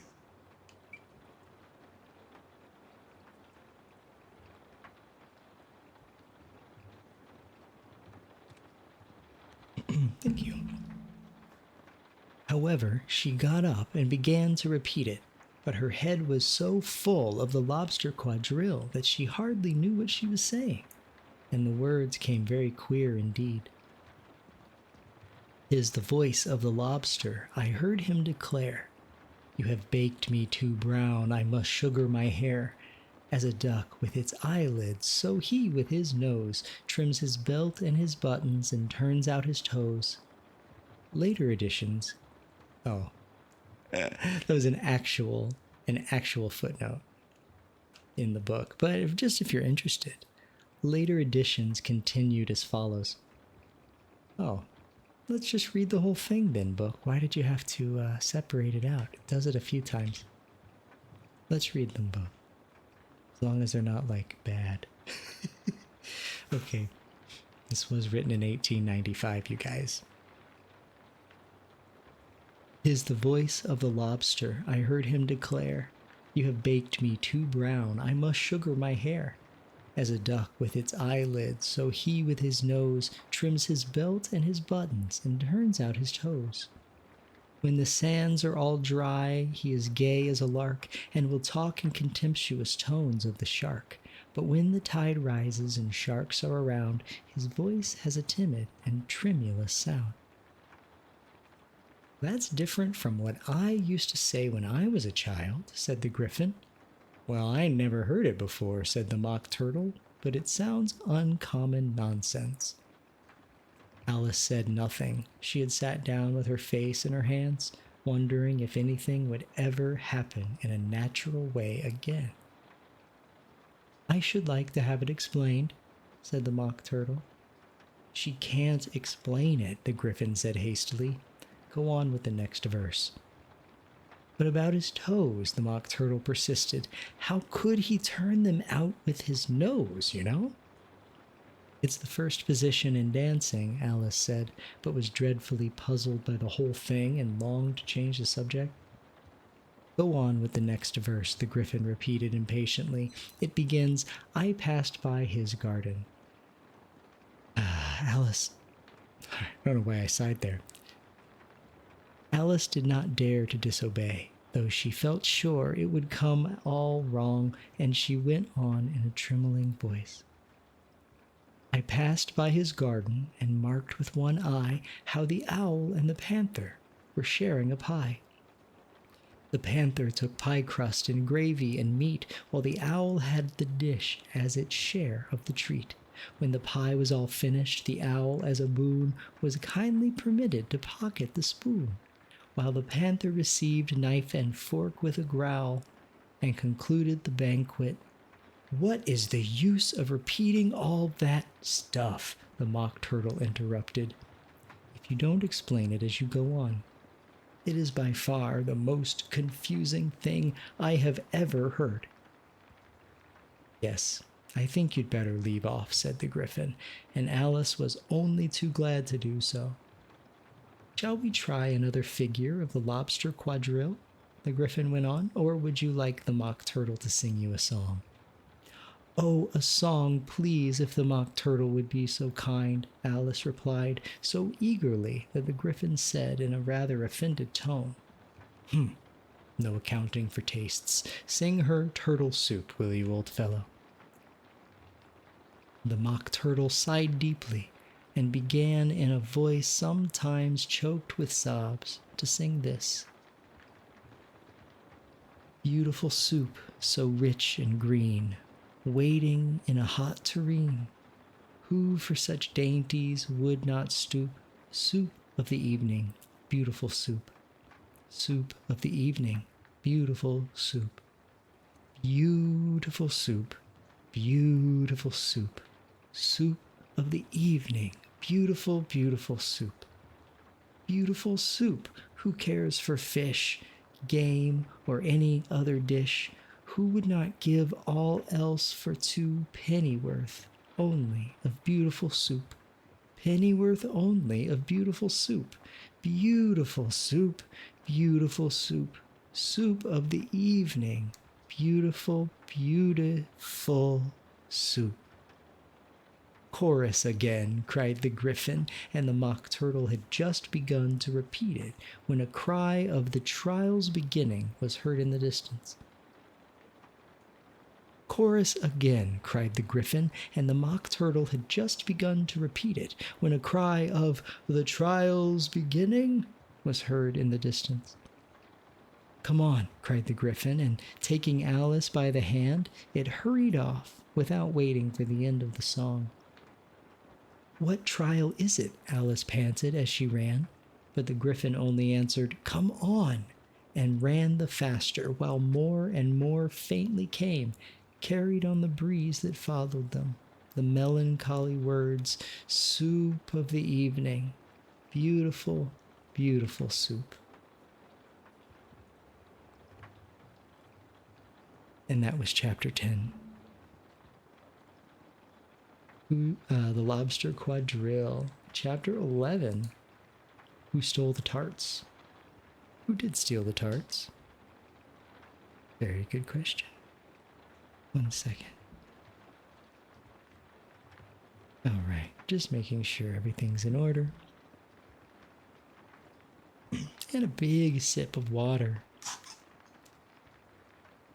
Oh, I didn't think we were going to make it all the way through this book. This is cool. We're 80% there now.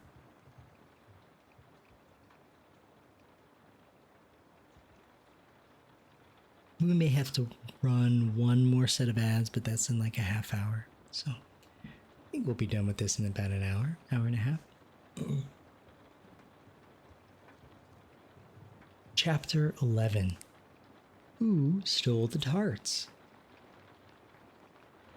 The king and queen of hearts were seated on their throne when they arrived, with a great crowd assembled about them, all sorts of little birds and beasts, as well as the whole pack of cards.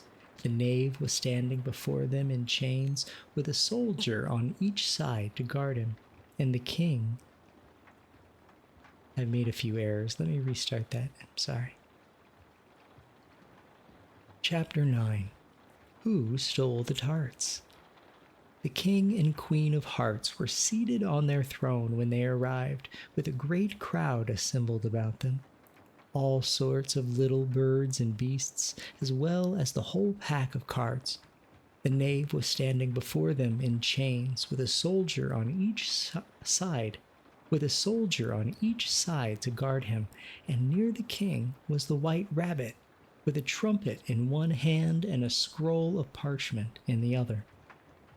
In the very middle of the court was a table with a large dish of tarts upon it. They looked so good that it made Alice quite hungry to look at them. I'd wish they'd get the trial done, she thought, and hand round the refreshments, but there seemed to be no chance of this, so she began looking at everything about her to pass away the time.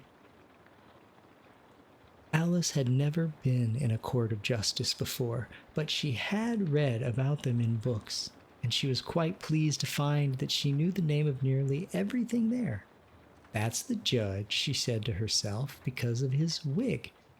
The judge, by the way, was the king, and as he wore his crown over the wig, he did not look at all comfortable, and it was certainly not becoming. And that's the jury box, thought Alice, and those 12 creatures. She was obliged to say creatures, you see, because some of them were animals, some were birds. I suppose they are the jurors. She said this last word 2 or 3 times over to herself, being rather proud of it, for she thought, and rightly too, that very few little girls of her age knew the meaning of it at all. However, jurymen would have done just as well. The 12 jurors were all writing very busily on slates. "What are they doing?" Alice whispered to the Griffin. "They can't have anything to put down yet before the trial's begun." "They're putting down their names," the Griffin whispered in reply, for fear they should forget them before the end of the trial. "Stupid things," Alice began in a loud, indignant voice, but she stopped hastily, for the white rabbit cried out, "Silence in the court!" And the king put on his spectacles and looked anxiously round to make out who was talking. Alice could see, as well as if she were looking over their shoulders, that all the jurors were writing down "stupid things" on their slates, and she could even make out that one of them didn't know how to spell stupid, and that he had to ask his neighbor to tell him. A nice muddle their slates'll be in before the trial's over, thought Alice. One of the jurors had a pencil that squeaked. This, of course, Alice could not stand, and she went round the court and got behind him, and very soon found an opportunity of taking it away. She did it so quickly that the poor little juror, it was Bill, the lizard, could not make out at all what had become of it. So, after hunting all about for it, he was obliged to write with one finger for the rest of the day, and this was of very little use, as it left no mark on the slate. "Harold, read the accusation," said the king. On this, the white rabbit blew 3 blasts on the trumpet, and then unrolled the parchment scroll and read as follows. "The Queen of Hearts, she made some tarts, all on a summer day. The Knave of Hearts, he stole those tarts, and took them quite away." "Consider your verdict," the king said to the jury. "Not yet, not yet," the rabbit hastily interrupted. "There's a great deal to come before that." "Call the first witness," said the king, and the white rabbit blew 3 blasts on the trumpet and called out, "First witness?" First witness was the Hatter. He came in with a teacup in one hand and a piece of bread and butter in the other. "I beg pardon, your majesty," he began, "for bringing these in, but I hadn't quite finished my tea when I was sent for." "You ought to have finished," said the king. "When did you begin?" The Hatter looked at the March Hare, who had followed him into the court, arm in arm with the Dormouse. 14th of March, I think it was, he said. 15th, said the March Hare. 16th, added the Dormouse. "Write that down," the king said to the jury, and the jury eagerly wrote down all 3 dates on their slates, and then added them up and reduced the answer to shillings and pence. "Take off your hat," the king said to the hatter. "It isn't mine," said the hatter. "Stolen?" the king exclaimed, turning to the jury, who instantly made a memorandum of this fact. "I keep them to sell," the hatter added as an explanation. "I've none of my own. I'm a hatter." Here, the queen put on her spectacles and began staring at the hatter, who turned pale and fidgeted. "Give your evidence," said the king, "and don't be nervous or I'll have you executed on the spot." This did not seem to encourage the witness at all. He kept shifting from one foot to the other, looking uneasily at the queen, and in his confusion he bit a large piece out of his teacup instead of the bread and butter. Just at this moment, Alice felt a very curious sensation, which puzzled her a good deal until she made out what it was.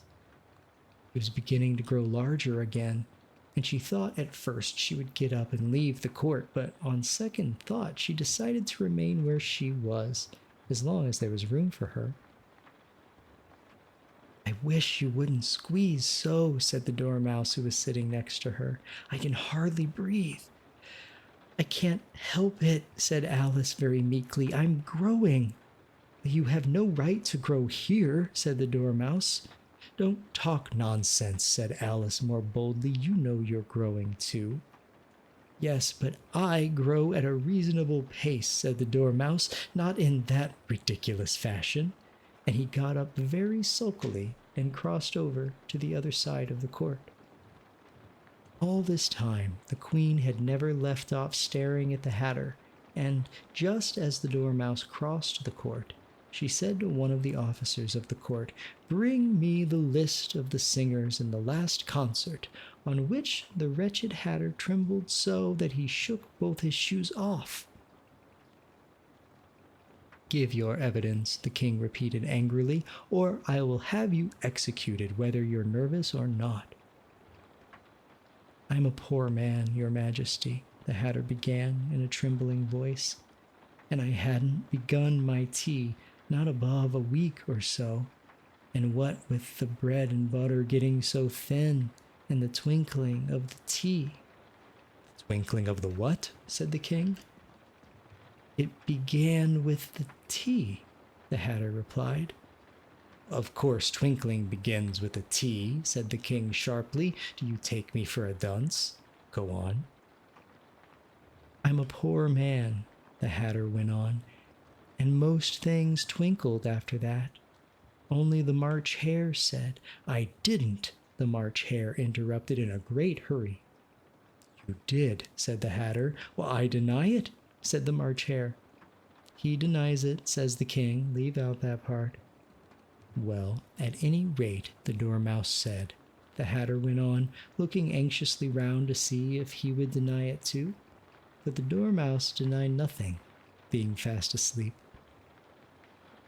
"After that," continued the hatter, "I cut some more bread and butter." "But what did the dormouse say?" one of the jury asked. "That I can't remember," said the hatter. "You must remember," remarked the king, "or I'll have you executed." The miserable hatter dropped his teacup and bread and butter and went down on one knee. "I'm a poor man, your majesty," he began. "You're a very poor speaker," said the king. Here, one of the guinea pigs cheered and was immediately suppressed by the officers of the court. As that is rather a hard word, I will just explain it to you how it was done. They had a large canvas bag which tied up at the mouth with strings. Into this they slipped the guinea pig, head first, and then sat upon it. "I'm glad I've seen that done," thought Alice. "I've so often read in the newspapers at the end of trials there was some attempts at applause which was immediately suppressed by the officers of the court, and I never understood what it meant until now." "If that's all you know about it, you may stand down," continued the king. "I can't go no lower," said the hatter. "I'm on the floor as it is." "Well, then you may sit down," the king replied. Here, the other guinea pig cheered and was suppressed. That finished the guinea pigs, thought Alice. Now we shall get on better. I'd rather finish my tea, said the Hatter with an anxious look at the Queen, who was reading the list of singers. You may go, said the King, and the Hatter hurriedly left the court without even waiting to put his shoes on. Just take his head off outside, the Queen added to one of the officers, but the Hatter was out of sight before the officer could get to the door. Call the next witness, said the King. The next witness was the Duchess's cook.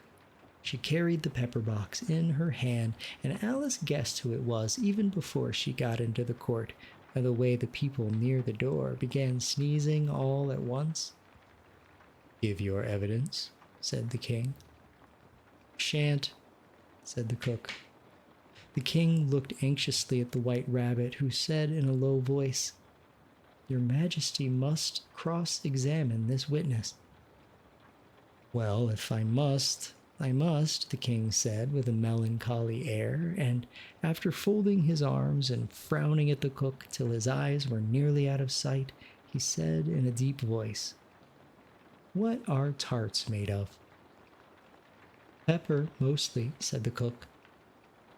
Treacle, said a sleepy voice behind her. Collar that dormouse, the Queen shrieked out. Behead the dormouse. Turn that dormouse out of court. Suppress him. Pinch him. Off with his whiskers.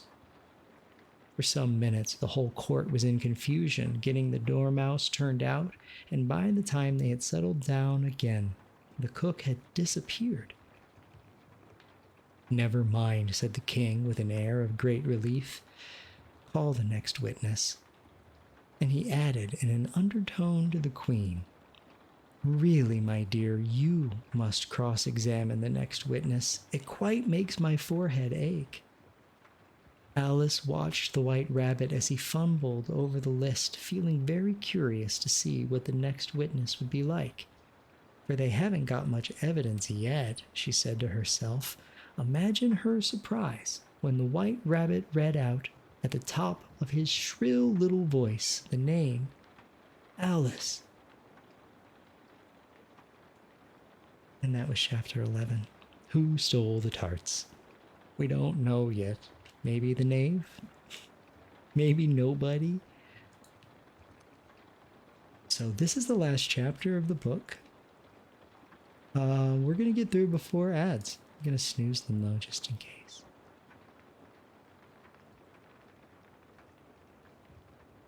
This is awesome. Let me grab a quick sip of tea and we will do the final chapter of Alice's Adventures in Wonderland.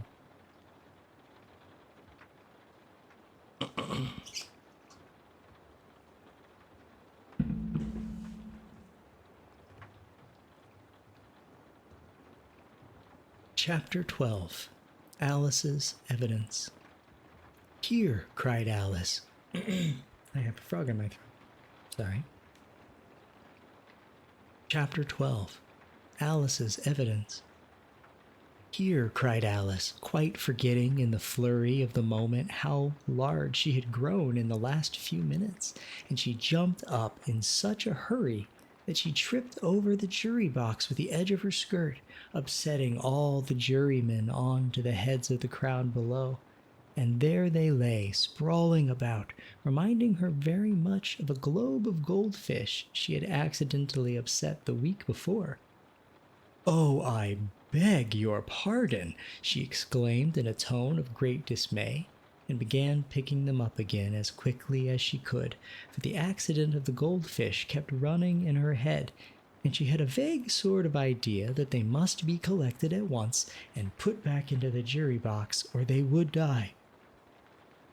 "The trial cannot proceed," said the king in a very grave voice, "until all the jurymen are back in their proper places. All," he repeated with great emphasis, looking hard at Alice as he said so.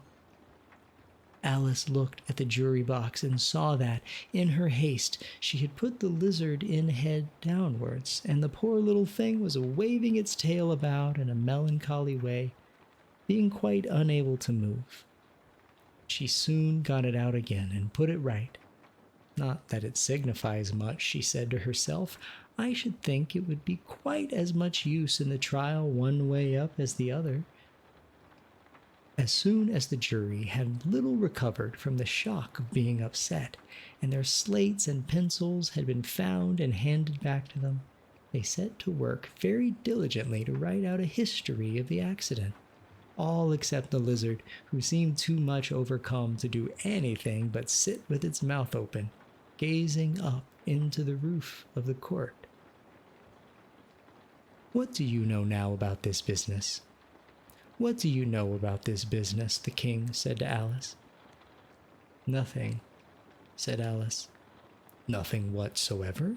Persisted the king. Nothing whatsoever, said Alice. Oh! Something falls. I'm so sorry, guys. I dropped something.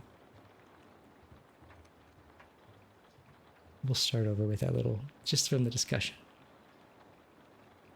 What do you know about this business? The king said to Alice. Nothing, said Alice. Nothing whatsoever? Persisted the king.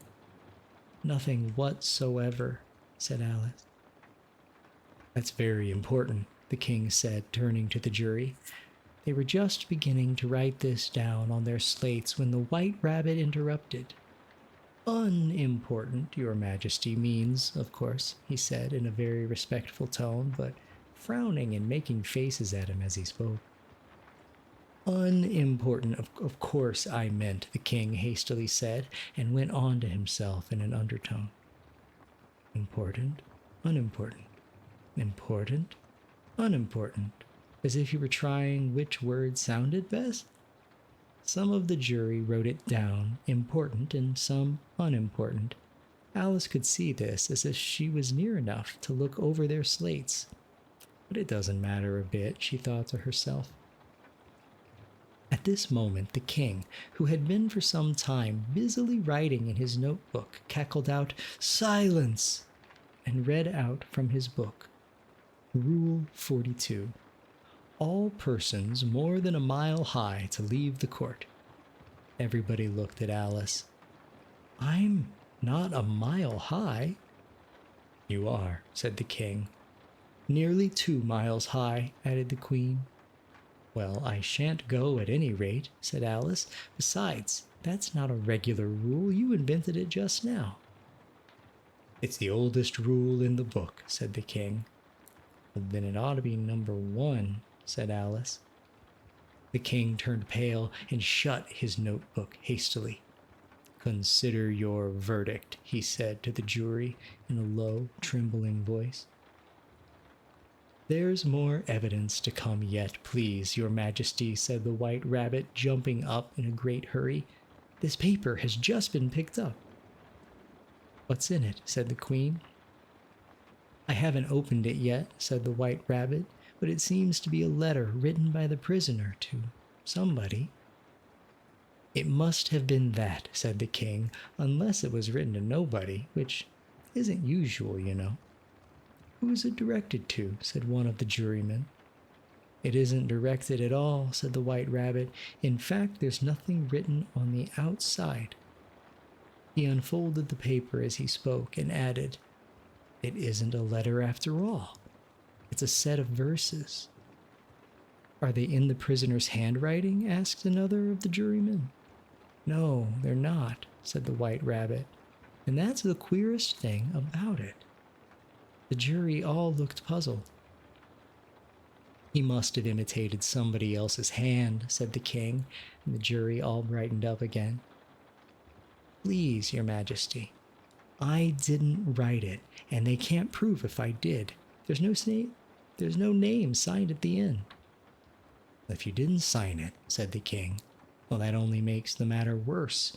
You must have meant some mischief, or else you'd signed your name like an honest man. There was a general clapping of hands at this. It was the first really clever thing the king had said that day. That proves his guilt, said the queen. It proves nothing of the sort, said Alice. Why, you don't even know what they're about. Read them, said the king. The White Rabbit put on his spectacles. "Where shall I begin, please, your majesty?" he asked. "Begin at the beginning," the king said gravely, "and go on till you come to the end. Then stop." These were the verses the White Rabbit read. "They told me you had been to her and mentioned me to him. She gave me a good character, but said I could not swim. He sent them word I had not gone, we know it to be true. If she should push the matter on, what would become of you? I gave her one, they gave him two, you gave us three or more. They returned from him to you, though they were mine before. If I or she should chance to be involved in this affair, he trusts to you to set them free, exactly as we were. My notion is that you had been, before she had this fit, an obstacle that came between him and ourselves and it. Don't let him know she liked them best, for this must never be, a secret kept from all the rest, between yourself and me." "That's the most important piece of evidence we've heard yet," said the king, rubbing his hands. "So now let the jury—" "If any one of them can explain it," said Alice. She had grown so large in the last few minutes that she wasn't a bit afraid of interrupting him. "I'll give him 6 pence. I don't believe there's an atom of meaning in it." "Carroll, how are you doing tonight, my friend? Welcome in." Carroll raid. A Carroll raid is a great raid. Doing okay? What were you playing tonight? Let's see, Carroll wins. Let me give you a shout out. If anybody here does not currently follow Carroll, I recommend that you do. They play a ton of really fun stuff, from like balloons and monkey ball to lots of sim stuff. Roller Coaster Tycoon, Planet Coaster, Subspace Emissary. I haven't heard of that one before. I'm gonna have to check it out. But yes, welcome. Yes, Monkey Ball. Let's go. Oh, it's a mode in Super Smash Bros. Brawl. I guess I could have read your shout out and would have been able to tell that. I'm sorry. Oh, nice. I am so bad at Smash, but I guess I figure I just need to practice, right? But that's awesome.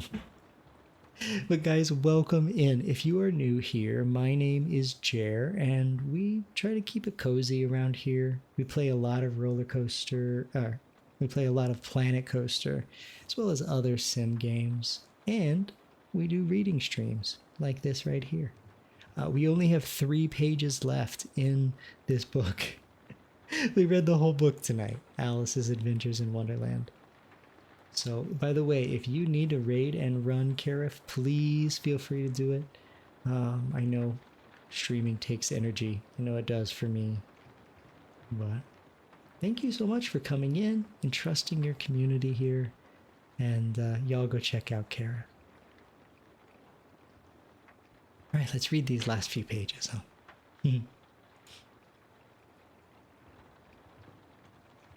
"That's the most important piece of evidence we've heard yet," said the king, rubbing his hands. "So now let the jury—" "If any one of them can explain it," said Alice. She had grown so large in the last few minutes that she wasn't a bit afraid of interrupting him. "I'll give him 6 pence. I don't believe there's an atom of meaning in it." The jury all wrote down on their slates, "She doesn't believe there's an atom of meaning in it." But none of them attempted to explain the paper. "If there's no meaning in it," said the king, "that saves a world of trouble, you know, as we needn't try to find any. And yet I don't know," he went on, spreading out the verses on his knee and looking at them with one eye. "I seem to see some meaning in them after all. Said I could not swim. You can't swim, can you?" he added, turning to the knave. The knave shook his head sadly. Do I look like it? He said, which certainly he did not, being made entirely of cardboard.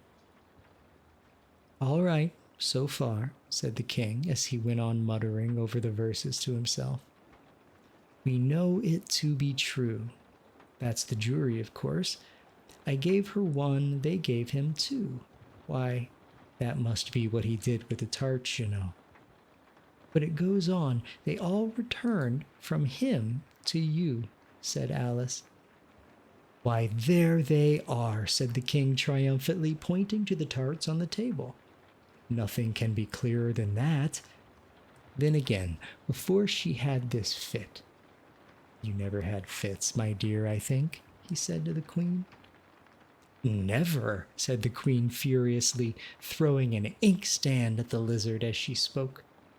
The unfortunate little Bill had left off writing on his slate with 1 finger, as he found it made no mark, but now he hastily began again, using the ink that was trickling down his face as long as it lasted.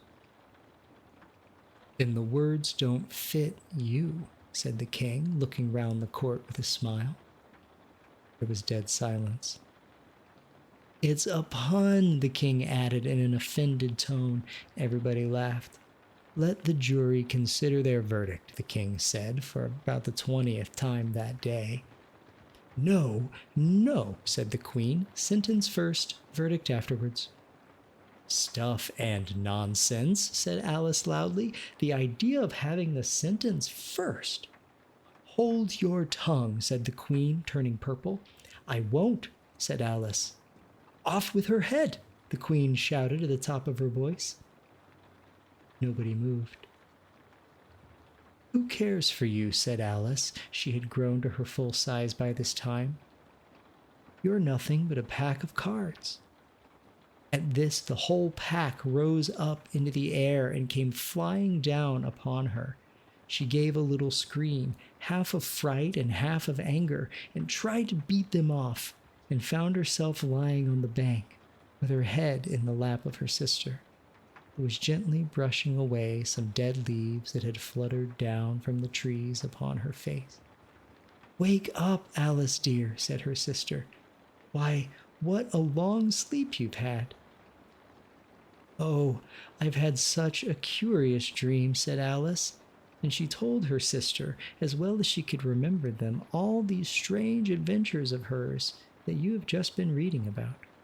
And when she had finished, her sister kissed her and said, It was a curious dream, dear, certainly, but now run into your tea, it's getting late.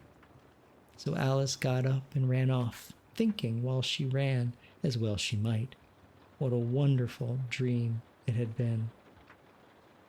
But her sister sat still just as she left her, leaning her head on her hand, watching the setting sun, and thinking of little Alice and all her wonderful adventures, till she too began dreaming after a fashion.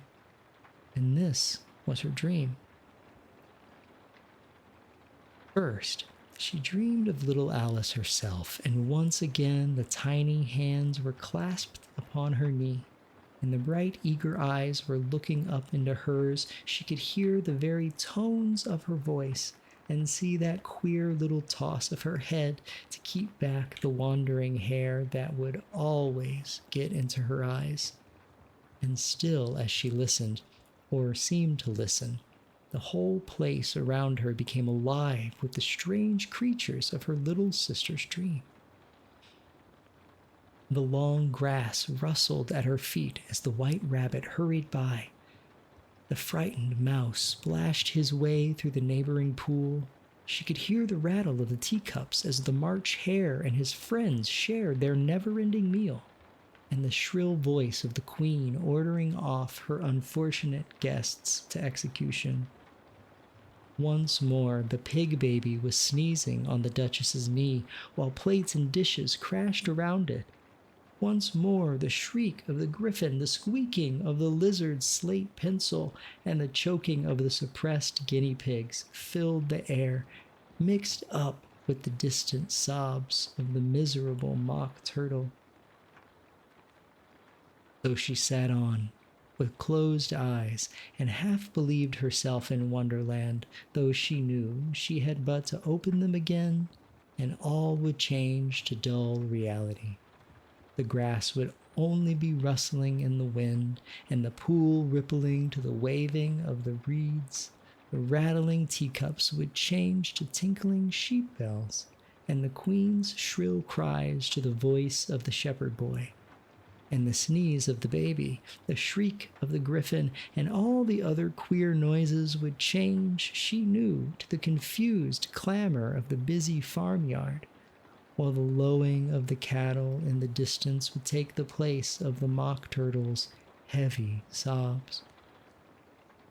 Lastly, she pictured to herself how this same little sister of hers would, in the aftertime, be herself a grown woman, and how she would keep, through all her riper years, the simple and loving heart of her childhood, and how she would gather about her other little children and make their eyes bright and eager with many a strange tale, perhaps even with the dream of Wonderland of long ago, and how she would feel with all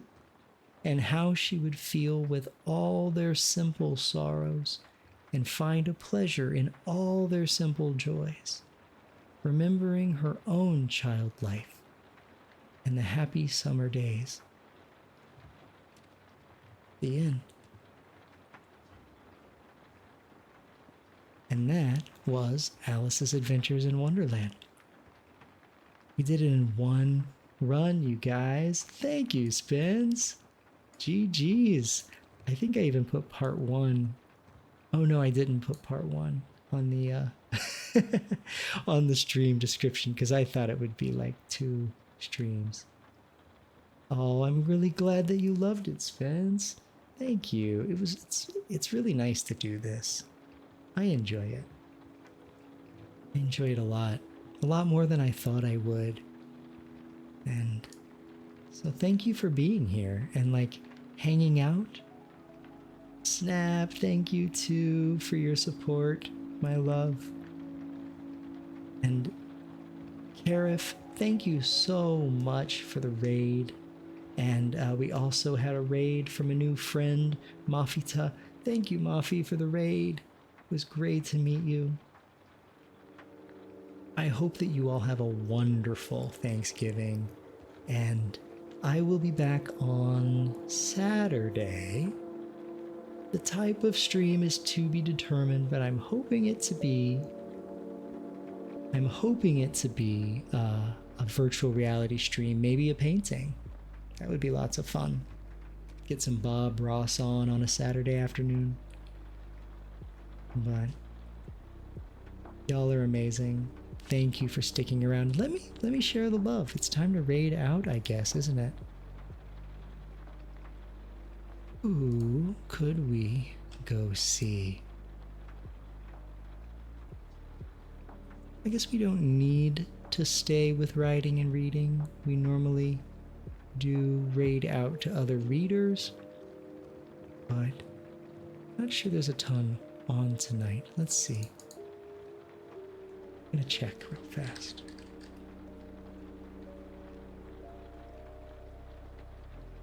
I do see Caretaker is on, which would be really nice. You read a whole ass book, my love. That was dope. Oh, thank you. I was surprised. Very surprised. There is nobody online. Except for Saxon. Oh, this is Saxon's month as an affiliate. Okay, let's go over and hang out with Caretaker Saxon. We raid Caretaker quite a bit when we are doing reading streams, and they have a wonderful reading voice, and they take great care of their community as well. I believe they're newer as well, so let's go give them all the love.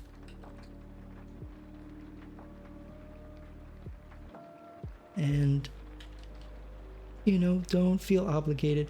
Oh my goodness, Batman guy, I just realized you said pineapple. Batman guy, pineapple.